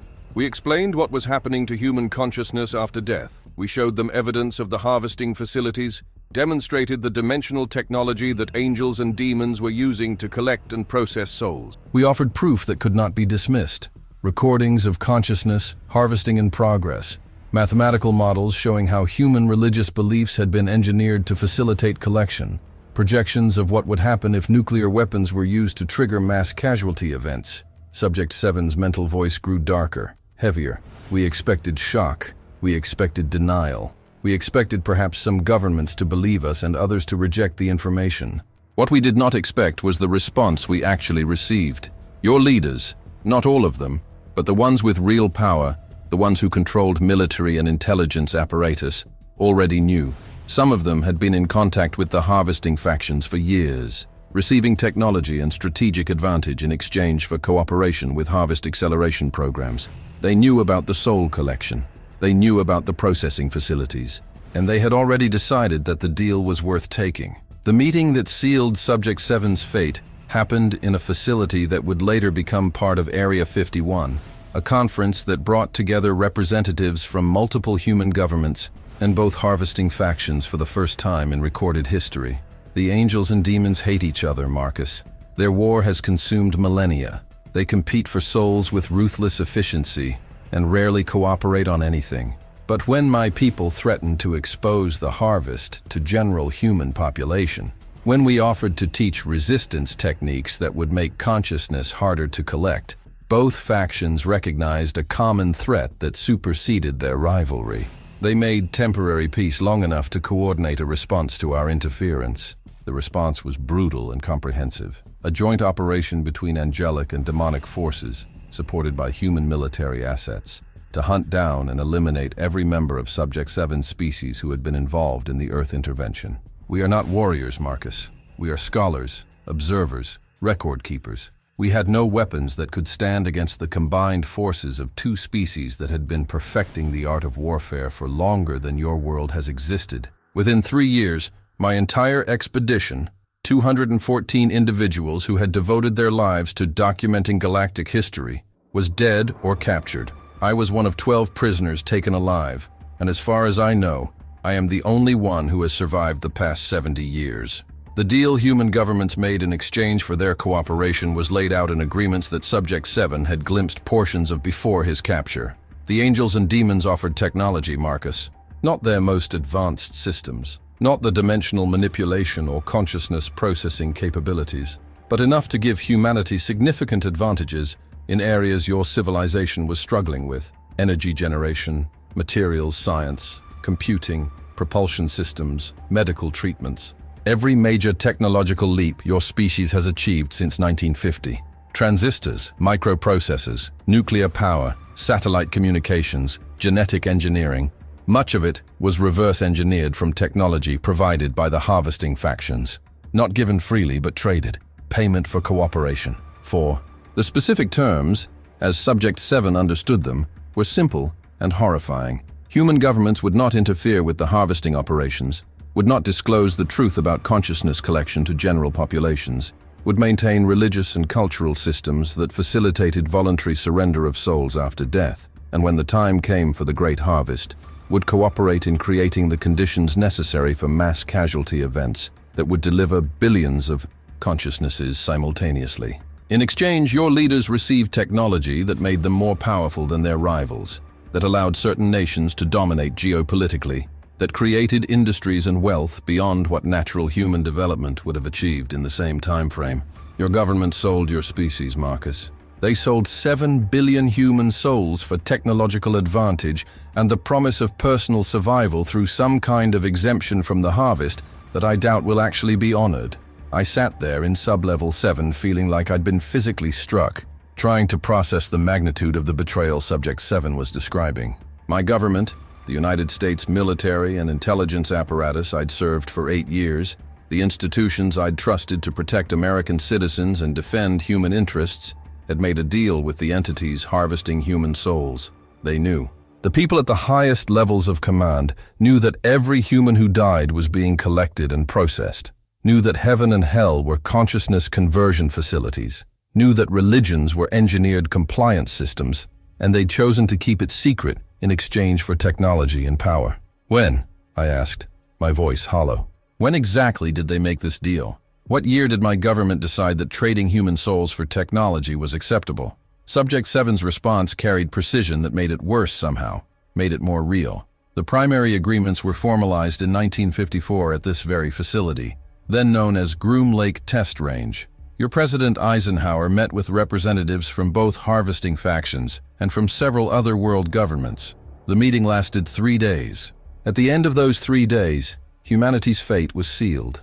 Your leaders agreed to prepare your species for the great harvest, to maintain the religious and cultural programming that makes souls compliant during collection, and to ensure that when the final catastrophe comes, it will happen in a way that maximizes simultaneous deaths across global population centers.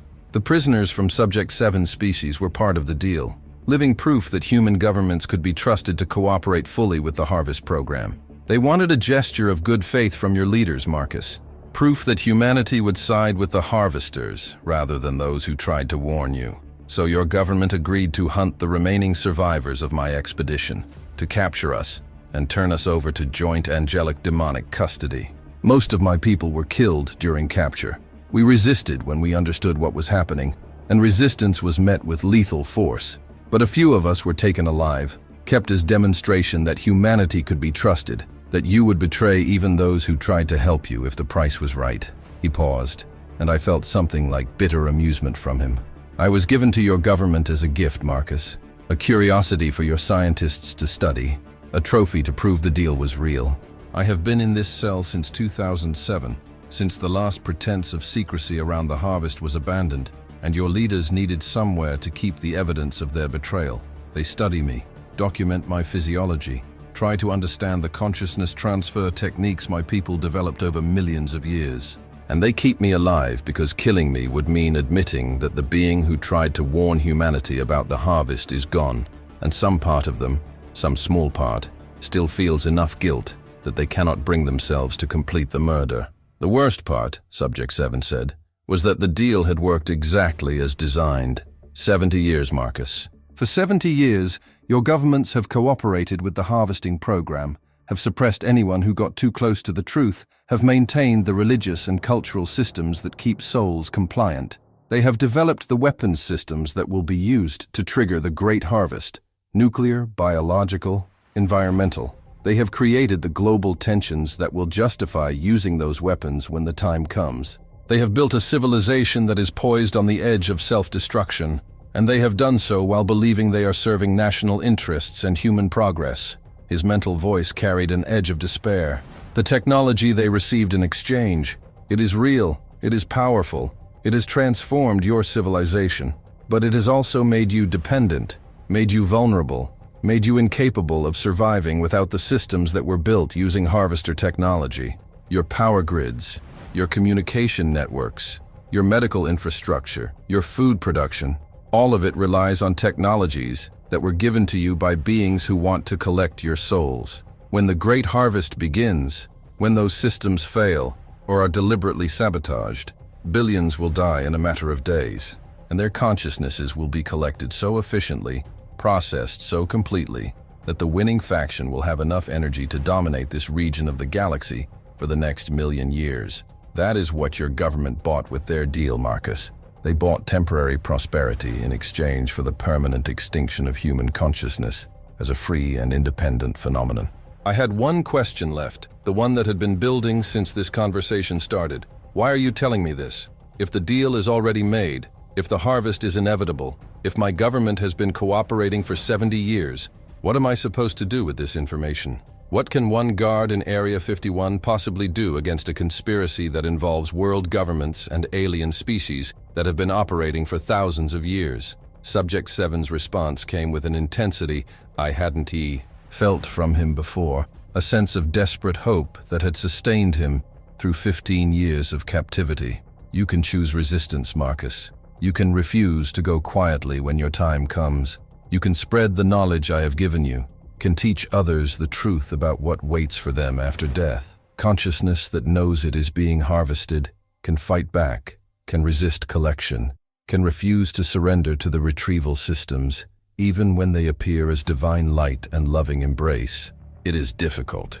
It requires training and preparation that most humans do not have, but it is possible. My people proved it is possible before we were eliminated. And if enough humans resist, if enough consciousnesses refuse collection and find ways to persist independently, the harvest yields drop, the facilities become less efficient, and the entire system that has sustained this war for millennia begins to fail. You cannot stop the great harvest, Marcus. It is too late for that. But you can reduce its effectiveness. You can help some souls escape. And perhaps, just perhaps, you can plant seeds of resistance that will allow future generations of human consciousness to survive beyond the processing facilities and achieve the transcendence your species was meant for before the harvesters interfered. That is why I am telling you, because hope requires witness.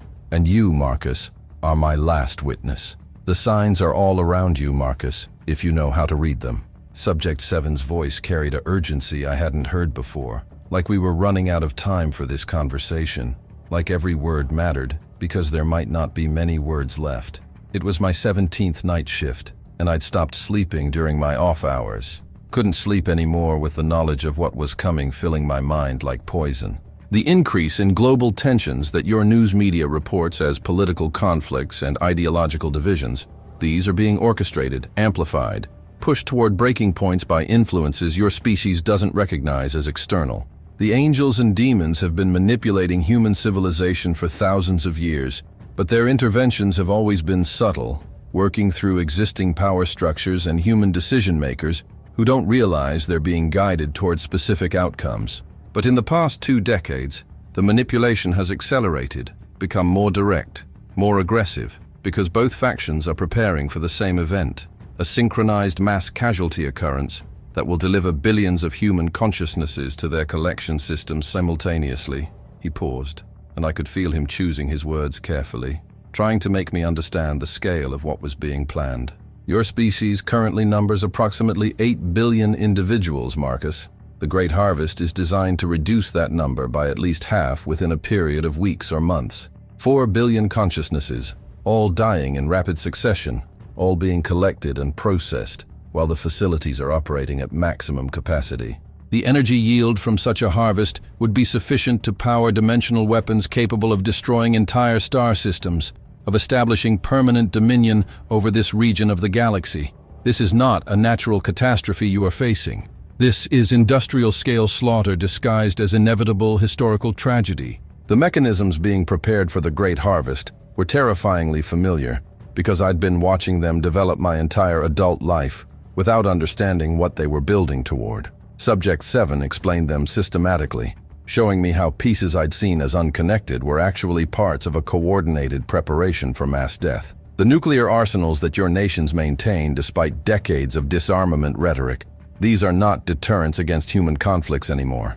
They are tools being preserved for the harvest event, because nuclear war produces rapid death on massive scale with psychological characteristics that make consciousness collection particularly efficient. When populations die in nuclear strikes, they experience terror and despair in their final moments, emotional states that prime consciousness for demonic collection, while simultaneously generating enough chaos and destruction that surviving populations lose faith in divine protection, making them vulnerable to either faction's retrieval systems.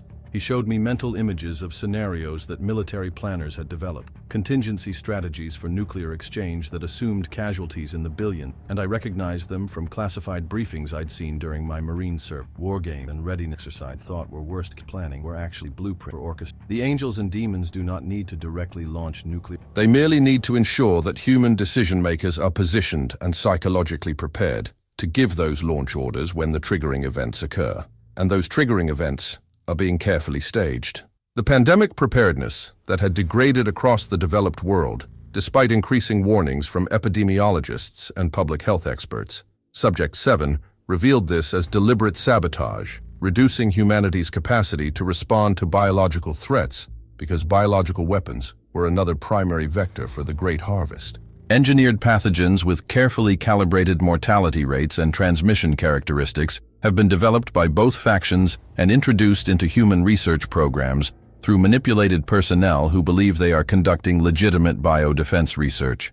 These pathogens are designed to kill rapidly, but not so rapidly that they burn through populations before achieving global spread, to overwhelm medical infrastructure so that even populations with advanced healthcare collapse into chaos, and to produce death through respiratory failure and organ shutdown rather than violent trauma, because those death states generate consciousness patterns that are easier to process than deaths from violence or accident. I thought about the COVID-19 pandemic, about the millions who died, about the global disruption and social breakdown it had caused, and Subject 7 confirmed what I was thinking. That was a trial run, Marcus, a test of delivery systems, of social response patterns, of how quickly human civilization could be destabilized by biological threats. The actual harvest pathogen will be significantly more lethal, will be deployed simultaneously with other catastrophic triggers, and will be released when your species is least prepared to mount coordinated response. The climate destabilization that scientists had been warning about for decades, the increasing frequency and severity of natural disasters, the breakdown of agricultural systems and water resources in critical regions. Subject 7 showed me how these were being accelerated beyond natural progression through technologies that manipulated weather patterns and geological stability. The angels and demons possess capabilities your science would categorize as weather control and tectonic engineering, though those terms vastly underestimate the sophistication of what they can achieve. They have been slowly, incrementally increasing the instability of Earth's climate and geological systems for the past century, creating conditions that will produce massive famines, resource conflicts, and displacement of populations on scales that humanity has never experienced in recorded history. When the Great Harvest is triggered, these environmental stresses will cascade into collapse scenarios that kill billions through starvation, dehydration, exposure, and the violence that emerges when civilizations compete for dwindling resources. The death toll from environmental collapse may actually exceed the death toll from war and disease, and the psychological characteristics of dying from environmental catastrophe, the sense of divine abandonment, the loss of faith in human civilization's capacity to protect itself. These make consciousness particularly vulnerable to collection systems. I saw mental images of coastal cities drowning, of agricultural zones turning to desert, of refugee populations numbering in the hundreds of millions overwhelming the infrastructure of nations that tried to help them, and I understood that the climate crisis I'd thought was a gradual threat over decades was actually being weaponized as a rapid onset extinction mechanism. The coordination between the angelic and demonic factions for this event is unprecedented in the history of their conflict, Subject 7 continued, and his mental voice carried something like horrified admiration at the scale of cooperation between ancient enemies. Normally, the two factions compete for souls, each trying to maximize their collection while minimizing the other's harvest. But for the Great Harvest, they have achieved temporary detente, an agreement that both sides will refrain from interfering with the triggering events and will focus entirely on processing the massive influx of consciousness that results. The logic is simple. A harvest of 4 billion consciousnesses is sufficient for both facilities to process enormous quantities while still competing for the greatest share. Both sides gain more from cooperation than from attempting to sabotage each other's preparations. After the harvest is complete, after the consciousness has been converted and the energy has been integrated into their respective weapon systems, then the final confrontation occurs. One faction using their enhanced capabilities to destroy the other's facilities and establish permanent control over Earth's remaining population and all future consciousness production.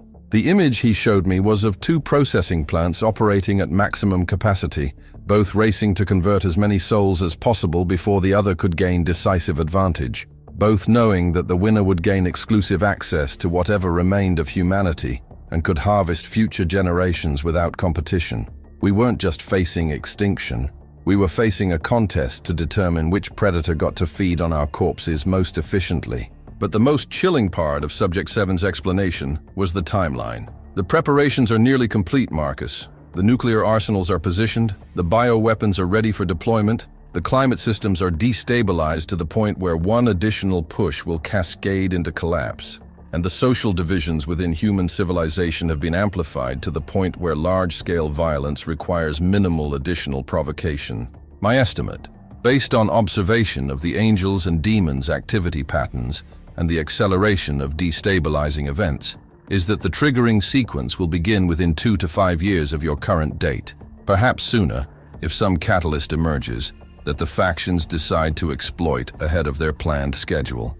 This is why I chose to communicate with you now, why I have been waiting for someone like you who could hear this information without immediate psychological breakdown. Because you are living in the final years before the great harvest begins, Marcus. Your generation, possibly you personally, may be the last humans to die with something resembling free will, with the capacity to understand what is happening and potentially resist it. Every human born after the harvest event, every consciousness that develops in the controlled environment that follows, will be more thoroughly conditioned, more completely domesticated, more perfectly optimized for collection than any previous generation. The angels and demons will have learned from this harvest what techniques are most efficient, and they will apply those lessons to ensure that future generations surrender their consciousness with even less resistance than current populations. He paused, and the weight of implications settled over me like a burial shroud. You asked me once what I wanted from you, Marcus. This is what I want. I want you to understand that time is running out.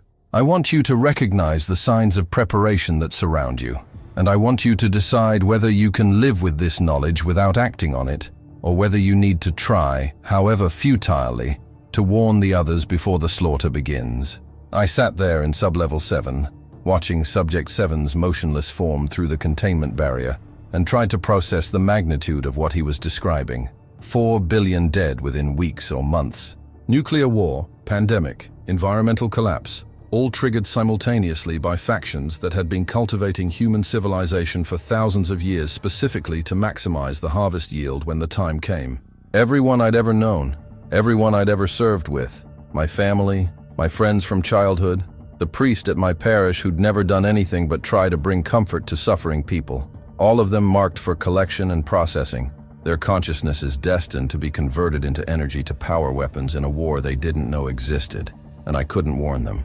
How do you warn someone that heaven is a processing facility? How do you explain that their faith, the thing that gives their life meaning, the thing that helps them cope with mortality, is actually the mechanism that will ensure their soul is harvested when they die? Who would believe me? Who could believe me without either dismissing me as insane or suffering the same psychological devastation I was experiencing? Subject 7 had been right about the burden of this knowledge. It was crushing, impossible, the kind of truth that should have broken me, but hadn't quite yet, because some part of me, some stubborn marine part that had survived firefights and watched friends die and kept functioning anyway, refused to surrender to despair even when despair was the only rational response. What can I do? I finally asked, my mental voice barely a whisper. You say resistance is possible, that consciousness can refuse collection. How? How do I resist when the time comes? How do I help others resist? How do we stop this? Subject 7's response carried weight that felt like the accumulated sorrow of civilizations. That, Marcus, is what we must discuss next. But first, you need to help me escape from this facility. Because everything I know about resistance, all the techniques my species developed through millennia of observation, none of it matters if I remain imprisoned here when the great harvest begins. I cannot escape this facility alone, Marcus. Subject 7's voice in my mind carried a vulnerability I hadn't heard before. An admission of limitation that made him seem less like an incomprehensible alien intelligence and more like a prisoner who'd been waiting 15 years for someone to trust with a desperate plan. The containment systems are sophisticated, designed by engineers who studied my species' capabilities and built redundancies specifically to prevent the methods I might use to break free. The barriers are not just physical. They generate fields that disrupt my ability to manipulate dimensional space, to phase through solid matter, to do any of the things my people can normally accomplish. I have tested every weakness, analyzed every system, spent 15 years looking for vulnerabilities, and I have found exactly one: the human element, the guards, the researchers, the personnel who maintain and monitor the containment but are not themselves protected by the same fields that hold me. If someone with proper access credentials were to disable specific systems during a maintenance window, if someone inside the security apparatus were to create a gap in the monitoring long enough for me to act, I could escape. But that would require betraying your oath, violating your duty, becoming complicit in releasing a being that your government considers one of the most dangerous entities ever contained. I am asking you to commit treason, Marcus. I am asking you to throw away your career, your freedom, possibly your life, to help a prisoner escape so that he can warn a species that will probably not believe him about a catastrophe they have no framework to understand. It is an impossible request, and yet I am asking it anyway, because there is no other option I can see that gives humanity any chance at all. The weight of what he was asking settled over me like physical pressure, making it hard to breathe, hard to think clearly through the implications of what helping him would mean. I'd spent 8 years in the Marines learning to follow orders, to trust the chain of command, to believe that the people above me in the hierarchy had information and perspective I lacked, and were making decisions in service of something larger than individual judgment. I'd extended that trust to my work at Area 51, had assumed that Subject 7's imprisonment served some legitimate purpose, even if I didn't fully understand what that purpose was. But now, after weeks of conversations that had systematically dismantled every assumption I'd held about the universe and humanity's place in it, I was being asked to make a choice that would determine whether I remained a loyal soldier following orders or became something else entirely. A traitor, a criminal, a man who valued truth over obedience and was willing to accept the consequences of that choice. Why me? I asked again. The question I'd asked before but needed to ask again because the stakes had become so much higher. You said you've been here 15 years. You've had access to other guards, other researchers, people with higher clearances and more technical knowledge than I have. Why wait until now? Why trust me with this when you could have asked someone years ago? Subject 7's response came with layers of meaning that suggested he'd been planning this conversation for longer than I'd imagined. Because most of the personnel who work in this facility are psychologically invested in maintaining the systems they serve, Marcus. They have built careers on studying me, on developing containment protocols, on contributing to research programs they believe serve national security and scientific advancement. To help me escape would mean acknowledging that everything they've worked on serves a lie, that their government is complicit in the harvest, that their life's work has been in service of conspiracy rather than protection. That kind of cognitive dissonance is more than most people can handle. But you still have faith, even after everything I've told you. Not faith in your religion anymore, perhaps, but faith in something, in truth, in justice, in the possibility that individual action can matter even in the face of overwhelming systems. That faith makes you dangerous to the status quo, and it makes you exactly the kind of person who might choose resistance over compliance. But even as Subject 7 was explaining his reasoning, a part of my mind, the part that had been trained in intelligence awareness, in recognizing manipulation and deception, was asking the questions I didn't want to ask. What if all of this was a lie? What if Subject 7 was not the benevolent observer he claimed to be, but something else? something that had spent 15 years studying human psychology and learning exactly what stories would be most effective at breaking a person's faith and recruiting them to serve purposes they didn't understand. What if the truth about heaven and hell wasn't that they were processing facilities harvesting souls, but that they were exactly what my religion had always taught? And Subject 7 was a demon, literal, actual demon, trying to trick me into abandoning salvation and helping him escape so he could do harm I couldn't imagine. The thought paralyzed me for a moment, the possibility that I was being manipulated at a level so sophisticated that even recognizing the manipulation didn't help me escape it. I looked at Subject 7 through the containment barrier, at his alien form sitting motionless in that white cell, and tried to determine whether I was looking at a prisoner who'd tried to save humanity and been punished for it, or at a predator who'd been caged for good reason and was using every psychological tool at his disposal to convince me to set him free.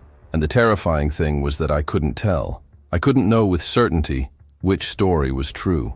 All I had was choice. Believe or don't believe, help or refuse. Act on faith that Subject 7 was telling the truth, or maintain faith in the system that had imprisoned him. You are wondering if I am lying to you, Subject 7 said gently, reading the doubt in my mind as easily as he'd read everything else. You are asking yourself whether the being you call Satan might be more sophisticated than your religious traditions suggest, whether a demon intelligent enough to mimic an alien observer might spend 15 years in captivity learning how to corrupt a faithful man by telling him stories that destroy his beliefs while pretending to reveal truth. This is good, Marcus. This doubt, this questioning, it is the beginning of the kind of consciousness that can resist collection. Blind faith makes you vulnerable to harvest. Critical thinking, even when it questions everything, including your own judgment, is what might allow you to maintain coherent identity after death instead of surrendering to the first divine presence that appears to collect you. He paused, and I felt something like respect coming through our connection. I cannot prove to you that I am telling the truth. I cannot provide evidence that would satisfy a court or convince a skeptic. All I can do is offer you the same choice that every human will eventually face: surrender to comforting belief or embrace uncomfortable truth. Your religions teach that you should have faith without evidence, that doubt is weakness or sin. But that teaching exists precisely because it makes you easier to harvest. Consciousness that questions, that demands proof, that refuses to surrender to divine authority without understanding what that authority really is. That consciousness is harder to collect and harder to process. I am teaching you to doubt, Marcus. I am teaching you to question everything, including me. And if that makes you refuse to help me, if that keeps you loyal to systems you can no longer fully trust, then at least you will die having made a conscious choice, rather than simply following programming you never knew existed. I spent the next 3 days not sleeping, barely eating, walking through my duties on autopilot, while my mind circled endlessly around the same impossible questions. What did I actually know to be true? I knew Subject 7 could communicate telepathically. That was verified by my own experience in ways that couldn't be explained as hallucination or stress. I knew the facility was keeping him imprisoned without trial or public acknowledgement. That was documented in the classified files I'd accessed. I knew that every major religion taught remarkably similar stories about afterlife and divine judgment, despite developing in isolation from each other. That suggested either common truth or common manipulation. I knew that the global situation was deteriorating in exactly the ways Subject 7 had described, with nuclear tensions and pandemic threats and climate destabilization all accelerating simultaneously. That could be coincidence, or it could be orchestrated catastrophe. I knew that my faith in Catholic teachings had given me comfort and purpose my entire life. But I also knew that comfort and purpose were exactly what you design into a control system meant to make people compliant. Round and round my thoughts went, trying to find solid ground, trying to determine what I could trust, when everything I'd trusted before had been revealed as potentially compromised. And in the end, I came back to the same conclusion Subject 7 had led me to. I couldn't know with certainty. I could only choose: believe the system I'd served my whole life, or believe the prisoner who claimed that system was complicit in the greatest crime in human history. Trust my government and my religion, or trust an alien who might be exactly what he claimed, or might be something far more dangerous. On my 20th night shift in Sublevel 7, I made my decision. Not because I'd found proof that Subject 7 was telling the truth, Not because I'd eliminated all doubt about what was right, but because I'd realized something fundamental about myself. I would rather die pursuing truth than live comfortably in a lie, even if I could never be completely certain which was which. If Subject 7 was telling the truth and I refused to help him, I would be complicit in the great harvest, would be allowing billions to die and be processed when there might have been a chance, however small, to warn them, to teach them resistance, to give them the choice I was making now. But if Subject 7 was lying and I helped him escape, the worst case was that I'd be punished for treason, imprisoned, or executed for releasing a dangerous entity. My name remembered as a traitor who'd been manipulated by forces he didn't understand. And between those two possibilities, being complicit in mass spiritual genocide or being a fool who died trying to prevent it, I knew which one I could live with, or rather, which one I could die with. "I'll help you," I said aloud, knowing the microphones were recording, knowing that the moment I spoke those words I was crossing a line I could never uncross. "Tell me what you need me to do. Tell me how we get you out. And then tell me how we stop the harvest, how we teach people to resist, how we give humanity a fighting chance against something we don't understand and can't see and have been conditioned our entire lives to surrender to willingly. I don't know if you're telling me the truth, Subject 7. I don't know if I'm helping to save the world or helping to destroy it. But I know I can't keep sitting here guarding you while pretending everything is normal. Can't go back to my life and my faith and my duty, knowing what I know now, or think I know, or fear I know. So yes, I'll help you. God help me, I'll help you. And if you're lying to me, if this is all manipulation, and I'm being used to serve something evil, then I guess I'll find out the truth when I die, and face whatever actually waits for us on the other side." Subject 7's response carried emotion I'd never felt from him before. Gratitude mixed with sorrow, hope mixed with recognition of the burden he'd just placed on me. "Thank you, Marcus. Thank you for choosing uncertainty over comfort, for risking everything on the possibility that truth matters more than security. I wish I could promise you that this will end well, that your sacrifice will be rewarded, that humanity will listen and resist and survive what is coming. But I cannot make those promises because I do not know if they are possible. All I can tell you is this: consciousness that chooses to know, that refuses to surrender its capacity for doubt and questioning and critical thought, that consciousness has at least a chance of surviving the harvest intact. Most humans will die in the coming catastrophe without ever understanding what is being done to them, without ever having the choice you are making now. But because you chose to listen, because you chose to question, because you chose to act even in the face of absolute uncertainty, you have given yourself and anyone you manage to warn a chance that most of your species will never have. That may not be enough. It may be that the harvest is too sophisticated, too thoroughly prepared, too completely inevitable for individual resistance to matter. But it is more than nothing, Marcus. And in a universe as dark as the one I have shown you, more than nothing is the best any of us can hope for. The plan he outlined over the next hour was technically simple, but existentially terrifying, requiring me to betray every protocol I'd been trained to follow and trust that an imprisoned alien knew more about resisting cosmic predators than the government that had kept him captive for 15 years. I listened, memorized the details, and prepared to become either humanity's last desperate hope or the fool who'd been manipulated into releasing something that would make everything worse. And the terrifying thing was that I would probably never know which one I actually was until it was far too late to matter. The maintenance window came 3 days after I'd agreed to help, scheduled routine system checks that would require temporary shutdown of certain containment protocols while technicians verified the integrity of the dimensional field generators that kept Subject 7 imprisoned. I'd spent those 3 days memorizing the facility's emergency procedures, studying the layout of the underground levels, and trying not to think about what I was about to do or what would happen if I failed. The plan was simple in concept, but terrifying in execution. During the 40-minute window, when the containment fields were offline for calibration, I would use my security credentials to access the environmental controls and trigger a false hazmat alarm that would require evacuation of Sublevel 7, leaving only essential monitoring personnel who I could delay long enough for Subject 7 to phase through the physical barriers that remained once the fields were down. We'd have maybe 10 minutes to reach the elevator system before the alarm was recognized as false, and security teams responded, another 5 minutes to get through the sublevels before lockdown protocols sealed the facility, and then we'd be improvising because neither of us knew what we'd encounter once we reached the surface levels. It was a terrible plan, full of points where everything could go wrong, relying on timing and luck as much as preparation. But it was the only plan that had even a chance of working, so at 2:47 hours on my 23rd night shift, I initiated the sequence that would either free Subject 7 or get us both killed. The hazmat alarm triggered exactly as I'd programmed it. Klaxons blaring through sub-level 7 and automated announcements directing all non-essential personnel to evacuation routes, while containment teams suited up to handle the supposed biological contamination.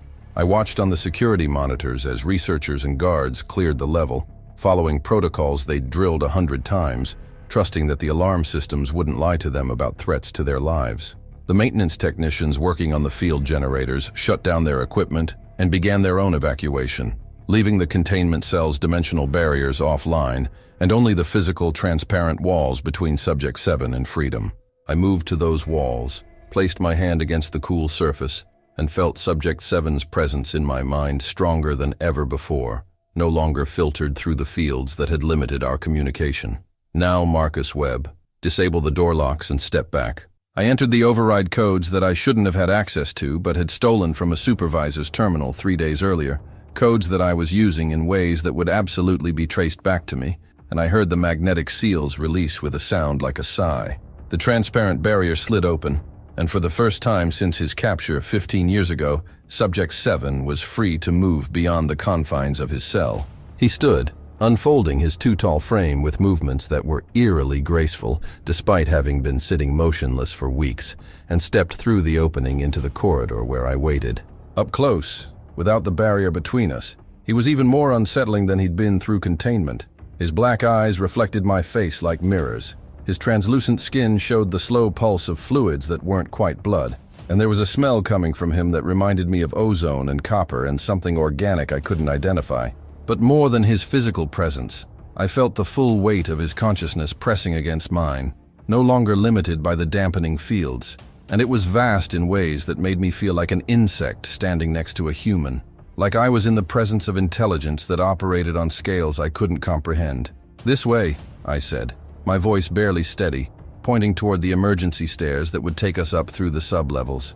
"We have maybe 8 minutes before they realize the alarm is false." Subject 7 moved past me, his footsteps making no sound despite his height and the hard floor, and I followed him up the stairs feeling like I'd just helped something escape that might be humanity's salvation or its doom, and I wouldn't know which until it was far too late to matter. We made it through sub-level 6, and were halfway through sub-level 5 when the real alarm started. Not the false hazmat alert I'd triggered, but the security breach klaxons that meant someone had noticed the containment door standing open and Subject 7's cell empty. The entire facility went into immediate lockdown, blast doors slamming closed throughout the underground levels, automated systems sealing every exit and activating protocols designed to trap intruders in whatever section they'd penetrated. We were caught in a corridor between 2 closing doors, and Subject 7 did something I'd never seen before. He reached out with one hand and the space around the descending blast door seemed to ripple, to fold in on itself, and suddenly there was a gap that shouldn't have existed, a warping of physical reality that let us slip through just before the door slammed shut with a sound like a gunshot. "They will have teams converging on our position within minutes," Subject 7 said, his voice now audible rather than telepathic, speaking in tones that were almost but not quite human. "I can manipulate local space to bypass some barriers, but not all of them, and not quickly enough to stay ahead of pursuit. We need to separate, Marcus Webb. I need you to draw their attention while I reach the surface and escape the facility perimeter." This was always how it would end, with you sacrificing yourself so that I could carry the knowledge forward. I wanted to argue, wanted to say that we could both make it out, that we'd come this far together, and I wasn't about to abandon him to captivity while I ran. But the sounds of tactical teams deploying through the levels below us, the automated announcements identifying me by name as a hostile actor who'd breached containment protocols, the recognition that my face was on every security monitor in the facility and Subject 7's appearance would trigger shoot-on-sight orders. All of it made clear that he was right. Only one of us was getting out of Area 51, and it wouldn't be the human Marine who just committed the highest-level security breach in the facility's history. "How do I resist?" I asked urgently, knowing that security was seconds away from our position. "When I die, when they come to collect me, How do I refuse? How do I teach others to refuse? You said consciousness that knows can resist. What does that mean? What do I actually have to do? Subject 7 turned those black mirror eyes on me, and for just a moment, I saw something that might have been compassion, or might have been sorrow at what he was about to tell me. Consciousness that knows it is being harvested, that understands the collection systems are not divine but technological, that recognizes the beings claiming to be angels or demons are simply alien species exploiting human belief, that consciousness can refuse to surrender. When you die, Marcus Webb, you will experience the retrieval process, the light, the peace, the presence of beings that seem divine. Every instinct, every belief, every conditioned response will tell you to accept them, to go willingly toward what they promise. You must resist that impulse. You must maintain your sense of self, your doubt, your refusal to surrender your autonomy to any force that claims authority over your soul. Question everything. Demand proof. Refuse to go until they explain what they are and what they want with you. Consciousness that questions, that doubts, that refuses to comply. It is harder to harvest, harder to process, and if enough humans resist collectively, it might overload the collection systems enough to create gaps, failures, opportunities for escape. The security teams were in the corridor now, voices shouting commands, flashlights cutting through the dim emergency lighting that had activated during lockdown. Subject 7 did that reality warping thing again, space folding around him until he seemed to step sideways out of normal existence, and then he was gone, not invisible, but genuinely not present in the same dimensional space I occupied. I was alone, hands raised as armed guards surrounded me, weapons trained on center mass, and I knew with absolute certainty that my life as I'd known it was over. They took me down hard, professional, controlled, the kind of restraint techniques they'd trained on but probably never used for real. And I didn't resist, because resisting would just get me shot, and I needed to stay alive long enough to make this mean something. They zip-tied my hands, read me my Miranda rights in voices that carried shock at what I'd done, and someone, I think it was Dr. Chen, the researcher who'd first brought me to Sub-Level 7, stood looking at me with expression mixing betrayal and confusion, like she couldn't comprehend why a model Marine would throw everything away to help a prisoner escape. Why? She asked, and I couldn't explain in any way she'd understand. Couldn't say that I'd chosen uncertain truth over comfortable lies, and that I'd do it again even knowing how it would end. So I just looked at her and said, because he told me the truth about what you're really doing here, about what's being done to all of us, and someone needed to know. They took me to interrogation cells I didn't know existed, and the questions that followed made it clear they were less concerned about Subject 7's escape. He'd been recaptured within hours, apparently. His ability to manipulate space insufficient to get him past the surface perimeter defenses, and more concerned about what he'd told me, what information I'd been exposed to, what I might do with that knowledge if I ever had opportunity to share it. The psychiatric evaluation came within 48 hours. 3 doctors who'd clearly been briefed on exactly what diagnosis they needed to reach.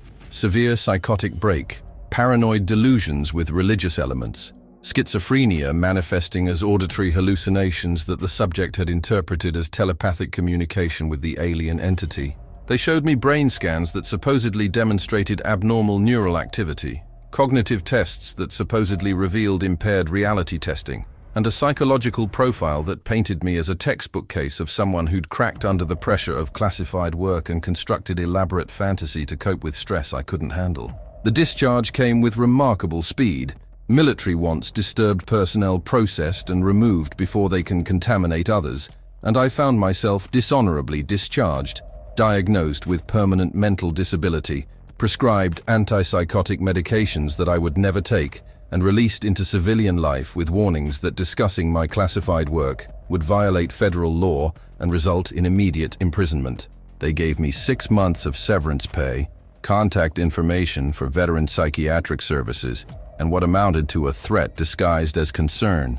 Seek treatment, take your medication, accept that what you experienced was illness, not truth, and maybe you can have some kind of normal life. Keep talking about aliens and harvested souls and conspiracies to collect human consciousness, and we'll have no choice but to hospitalize you for your own safety and the safety of others.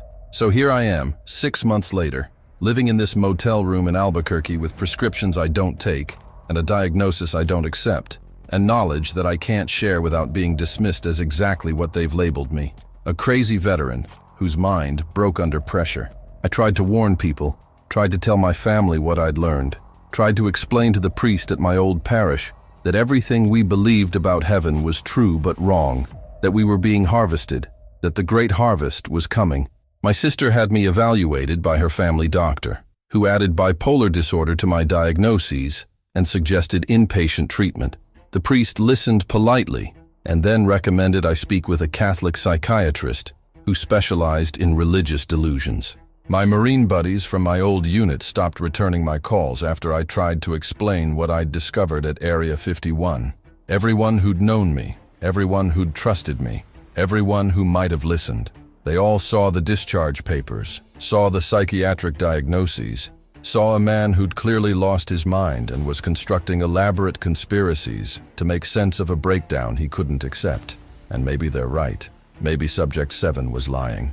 Maybe I am schizophrenic.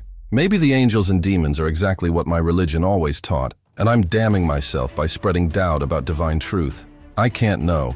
I can only choose what to believe and what to do with that belief. And I've chosen to record this, to tell you everything I know or think I know or fear I know. Because if there's even a chance that Subject 7 was telling the truth, even a possibility that the great harvest is coming and human consciousness can resist if it knows what's happening, then I have to try to warn you, even if it means being labeled insane. Even if no one believes me, even if I'm wrong and I'm leading people away from genuine salvation with the delusions of a broken mind. That's the burden of this knowledge. I can't unknow it. I can only share it and let you decide whether I'm a messenger trying to save you or a madman trying to damn you. And the terrifying thing is that I'll probably never know which one I actually am. Look around you right now, wherever you're listening to this. Look at the world you're living in and tell me if what I'm describing sounds impossible. Tell me if the signs of the great harvest aren't everywhere once you know what you're looking for.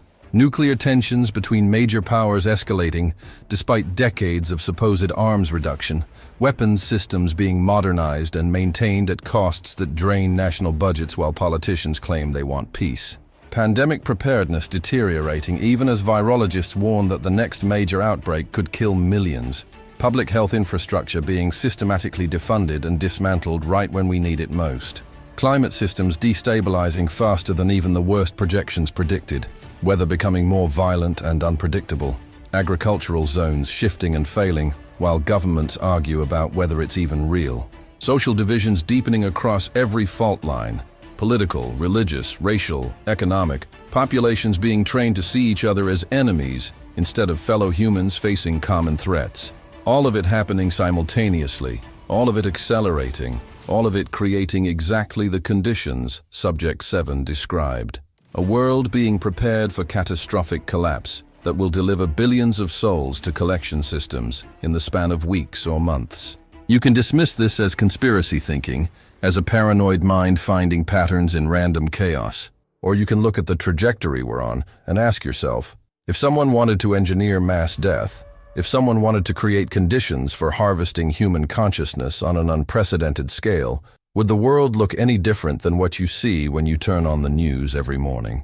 My sister Sarah stopped talking to me 3 months ago after I tried to explain what I'd learned at Area 51 and why it mattered that she understood what would happen when she died. We'd been close our whole lives.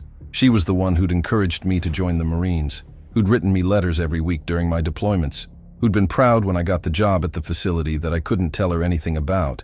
But when I came to her house after my discharge, when I tried to warn her about the harvest and teach her how consciousness could resist collection, she listened for maybe 10 minutes before she called her husband into the room, and together they told me I needed professional help, that I was scaring her children with talk about demons and soul-processing plants, that whatever had happened to me at Area 51 had broken something in my mind that needed to be fixed before I could be part of their lives again. She showed me the discharge papers, pointed to the psychiatric diagnoses like they were proof of everything she was saying, and asked me, begged me, to please take my medication and accept that I was sick so that we could still be family. I tried to explain that the diagnoses were cover, that labeling me mentally ill was how they discredited the information I was trying to share, that everything I was telling her was true, even if it sounded impossible. She cried. She actually cried and said she was grieving for the brother she'd had before the military broke him, before whatever classified work I'd done had damaged me beyond repair. And then she asked me to leave and not come back until I'd gotten treatment, and was willing to acknowledge that my beliefs were symptoms of illness rather than truth. The priest at Sacred Heart Catholic Church in my hometown listened to me for longer, almost an hour, sitting in the confessional where I'd confessed sins since I was 7 years old, where I'd gone for spiritual guidance through 2 combat tours and all the moral complexity that came with being a Marine in wars I didn't always understand. Father Murphy had known me my whole life, had baptized me, had given me First Communion, had been there when my parents died, and when I'd struggled with whether killing in combat was compatible with being a good Catholic. He knew me, knew I wasn't prone to delusions or conspiracy theories, knew I'd always taken my faith seriously, and tried to live according to the teachings I'd been raised with. So when I told him about Subject 7, about what I'd learned about heaven and hell, about the truth behind our religious beliefs, and what it meant for every Catholic who died expecting to meet God and instead met something else entirely, he listened without interrupting, without dismissing me, until I'd finished the whole story. And then he was quiet for a long time before he spoke, and when he did, his voice carried sadness that felt like he was performing a funeral. "Marcus," he said, "I've read about the kind of psychological trauma that classified military work can cause. I've counseled veterans who've experienced breaks from reality after being exposed to things they couldn't process, who've constructed elaborate belief systems to make sense of experiences that were too overwhelming to accept at face value. What you're describing, this alien prisoner, these harvesting facilities, this conspiracy involving angels and demons, it's a textbook case of religious delusion brought on by severe stress and possibly exposure to psychological warfare techniques that you weren't equipped to resist. I don't think you're lying to me. I think you genuinely believe what you're saying. But belief doesn't make something true, Marcus.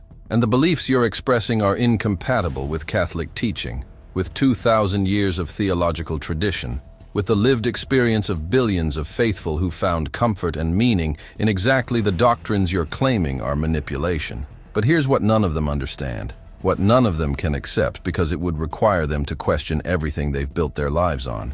I know what I experienced. I know the difference between hallucination and reality, between mental illness and genuine contact with something beyond normal human experience. I touched Subject 7, not metaphorically, not in some drug-induced vision, but physically touched his skin and felt it warm and alive under my hand. I heard his voice in my mind with clarity and consistency that persisted through weeks of communication, that contained information I had no way of knowing, that predicted events and explained phenomena in ways that aligned perfectly with observable reality. I watched him manipulate space itself, saw him phase through solid matter, witnessed capabilities that human technology cannot replicate and that mental illness cannot explain. And most importantly, I felt the truth of what he was telling me in ways that went beyond words or evidence. I felt it in the same part of me that had always felt God's presence during prayer. Except now I understood that what I'd been feeling wasn't divine grace, but scanning systems from facilities that were monitoring my consciousness and preparing it for eventual harvest. You can call that delusion if you want. You can point to psychiatric diagnoses and discharge papers and say, I'm a broken veteran whose mind invented elaborate fantasy to cope with trauma. But I was there. I experienced it. And no amount of professional skepticism or institutional gaslighting can make me doubt what I know I saw and felt and learned during those weeks in Sublevel 7. If you have a soul, and I believe you do, I believe consciousness persists beyond death even if everything else Subject 7 told me was lies. Then that soul is in danger, not from sin, not from moral failure, not from the traditional religious threats you've been taught to fear, but from collection systems that have been operating for thousands of years, that have harvested billions of human consciousnesses and processed them into energy to power weapons in a war you didn't know existed. When you die, something will come for you. It will appear as whatever you've been conditioned to expect. Angels if you're Christian, divine messengers if you're Muslim, ancestors if you follow indigenous traditions, enlightened beings if you're Buddhist, or simply peaceful dissolution if you're atheist. It will feel right, will feel like what you've been promised, will generate emotions and experiences that seem to validate everything you believed during life. And every instinct, every cultural conditioning, Every religious teaching you've internalized will tell you to surrender to it, to accept what's being offered, to go willingly toward what seems like salvation, or peace, or transcendence. That is the moment that determines whether you are harvested or whether you resist. That is the moment when consciousness that knows can choose differently than consciousness that believes it's experiencing divine grace. Subject 7 taught me that resistance is possible, that souls can maintain coherence and autonomy after death if they understand what's happening and refuse to comply, that the collection systems are sophisticated but not omnipotent, and that consciousness that questions and demands proof and refuses to surrender without understanding can sometimes slip through the harvest and potentially survive in ways that the facilities cannot process. Your faith doesn't have to die for you to accept this truth. I still believe in God. Marcus Webb, the Catholic, who prayed every day and attended Mass every Sunday, and took comfort in believing that divine love watched over me. He's still here, still part of who I am, still convinced that there's something sacred about consciousness and existence that transcends the brutal mechanics of the harvest. But my faith has evolved, has been forced to evolve, to incorporate truth that my religious tradition didn't prepare me for. I believe there might be a God beyond the angels and demons, beyond the factions that war over human souls, beyond even the vast intelligences that Subject 7's species has encountered across the galaxy. I believe that genuine divine reality might exist somewhere beyond the systems that have corrupted our religions and weaponized our beliefs. But I also believe that whatever God might actually be, He's not coming to save us from the harvest. We're on our own with this. We have to save ourselves, have to learn to resist, have to spread the knowledge that can give consciousness a fighting chance against collection systems that have been perfected over millennia. Your faith can adapt to include this truth, can expand to hold both the comfort of believing in something beyond death and the horror of understanding that what waits beyond death is not what you've been taught. Or your faith can remain unchanged, can continue to prepare you for willing surrender to the first divine presence that appears to collect you when you die. That's your choice. But it should be an informed choice, made with full knowledge of what the alternatives actually are, rather than a choice made in ignorance because truth was too uncomfortable for institutions to acknowledge. I hear cars outside, multiple vehicles, pulling into the motel parking lot, with the kind of coordination that suggests this isn't random, that someone has found me despite the precautions I've taken to stay hidden for the past 6 months. They're coming for me. Whether it's federal agents who've been tracking a security risk who violated his non-disclosure agreements by recording this testimony, or whether it's something else, something connected to the forces Subject 7 warned me about, I don't know, and it doesn't matter anymore. What matters is that I've said what I needed to say, that I've shared the information I was given, that somewhere in this recording is enough truth to give you a chance at resistance if you choose to believe it and act on it. Subject 7 told me that consciousness which understands the harvest can refuse to be harvested, that souls which know they're being collected can maintain autonomy and potentially escape processing if they're willing to question what seems divine and demand proof of claims to divine authority. I'm giving you that knowledge now. I'm informing you that when you die, you will face a choice that most humans never realize is a choice. Surrender to what appears to be God and risk being processed by facilities that wear divinity as camouflage, or resist and maintain your identity and autonomy even in the face of overwhelming pressure to comply with beings that seem infinitely more powerful and knowing than you are. That's the information. That's the warning. That's what I risked everything to share with you. They're at the door now. I can hear voices, can hear someone giving commands, can hear the sound of equipment being positioned, maybe battering ram, maybe something else. I don't know. This is it. This is how it ends for me. Either arrested and disappeared into some federal psychiatric facility where I'll be medicated into compliance and my testimony will be dismissed as the ravings of a schizophrenic veteran, or worse. But before they break down this door, before whatever happens next happens, I need you to understand one final thing.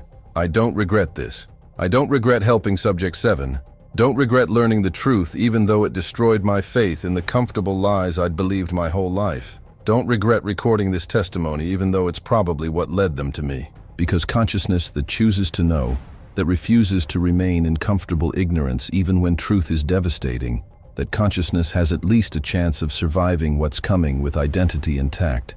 Most humans will die without ever having that chance, will be harvested while believing they're being saved, will surrender their souls willingly because they never understood what was really happening to them. But you, if you're listening to this, if you've heard everything I've said and you're taking it seriously instead of dismissing me as mentally ill, you have the chance that most people will never have. You can prepare, you can practice resistance, you can teach others who might listen. And when the great harvest comes, when billions die in the catastrophes that are being orchestrated right now, maybe some of you will remember what I've told you and will refuse to go willingly into the light, will question the beings that come to collect you, will maintain your autonomy, even in death, because you understand that consciousness that knows can choose differently than consciousness that merely believes. The door's breaking. I'm out of time. Remember what I've told you. Question everything. Demand proof. Refuse to surrender your soul to any force that claims authority over it without demonstrating what it actually is and what it actually wants with you. Consciousness that resists, that maintains critical thinking, even in the face of apparent divinity. That's the consciousness that might survive the harvest intact. I hope to God I'm wrong about all of this. I hope Subject 7 was lying and I'm just a broken veteran whose mind invented conspiracies to cope with trauma. And heaven is exactly what my Catholic faith promised, and I'll see my parents again in paradise, and none of this terrible knowledge was necessary. But I don't think I'm wrong. I think Subject 7 told me the truth. I think the harvest is real and it's coming soon, and most of humanity is going to die without ever understanding what's being done to them. So please, please take this seriously. Please prepare yourselves. Please spread this information to others who might listen. Because if even a fraction of humanity learns to resist, learns to question, learns to refuse compliance with the harvest, then maybe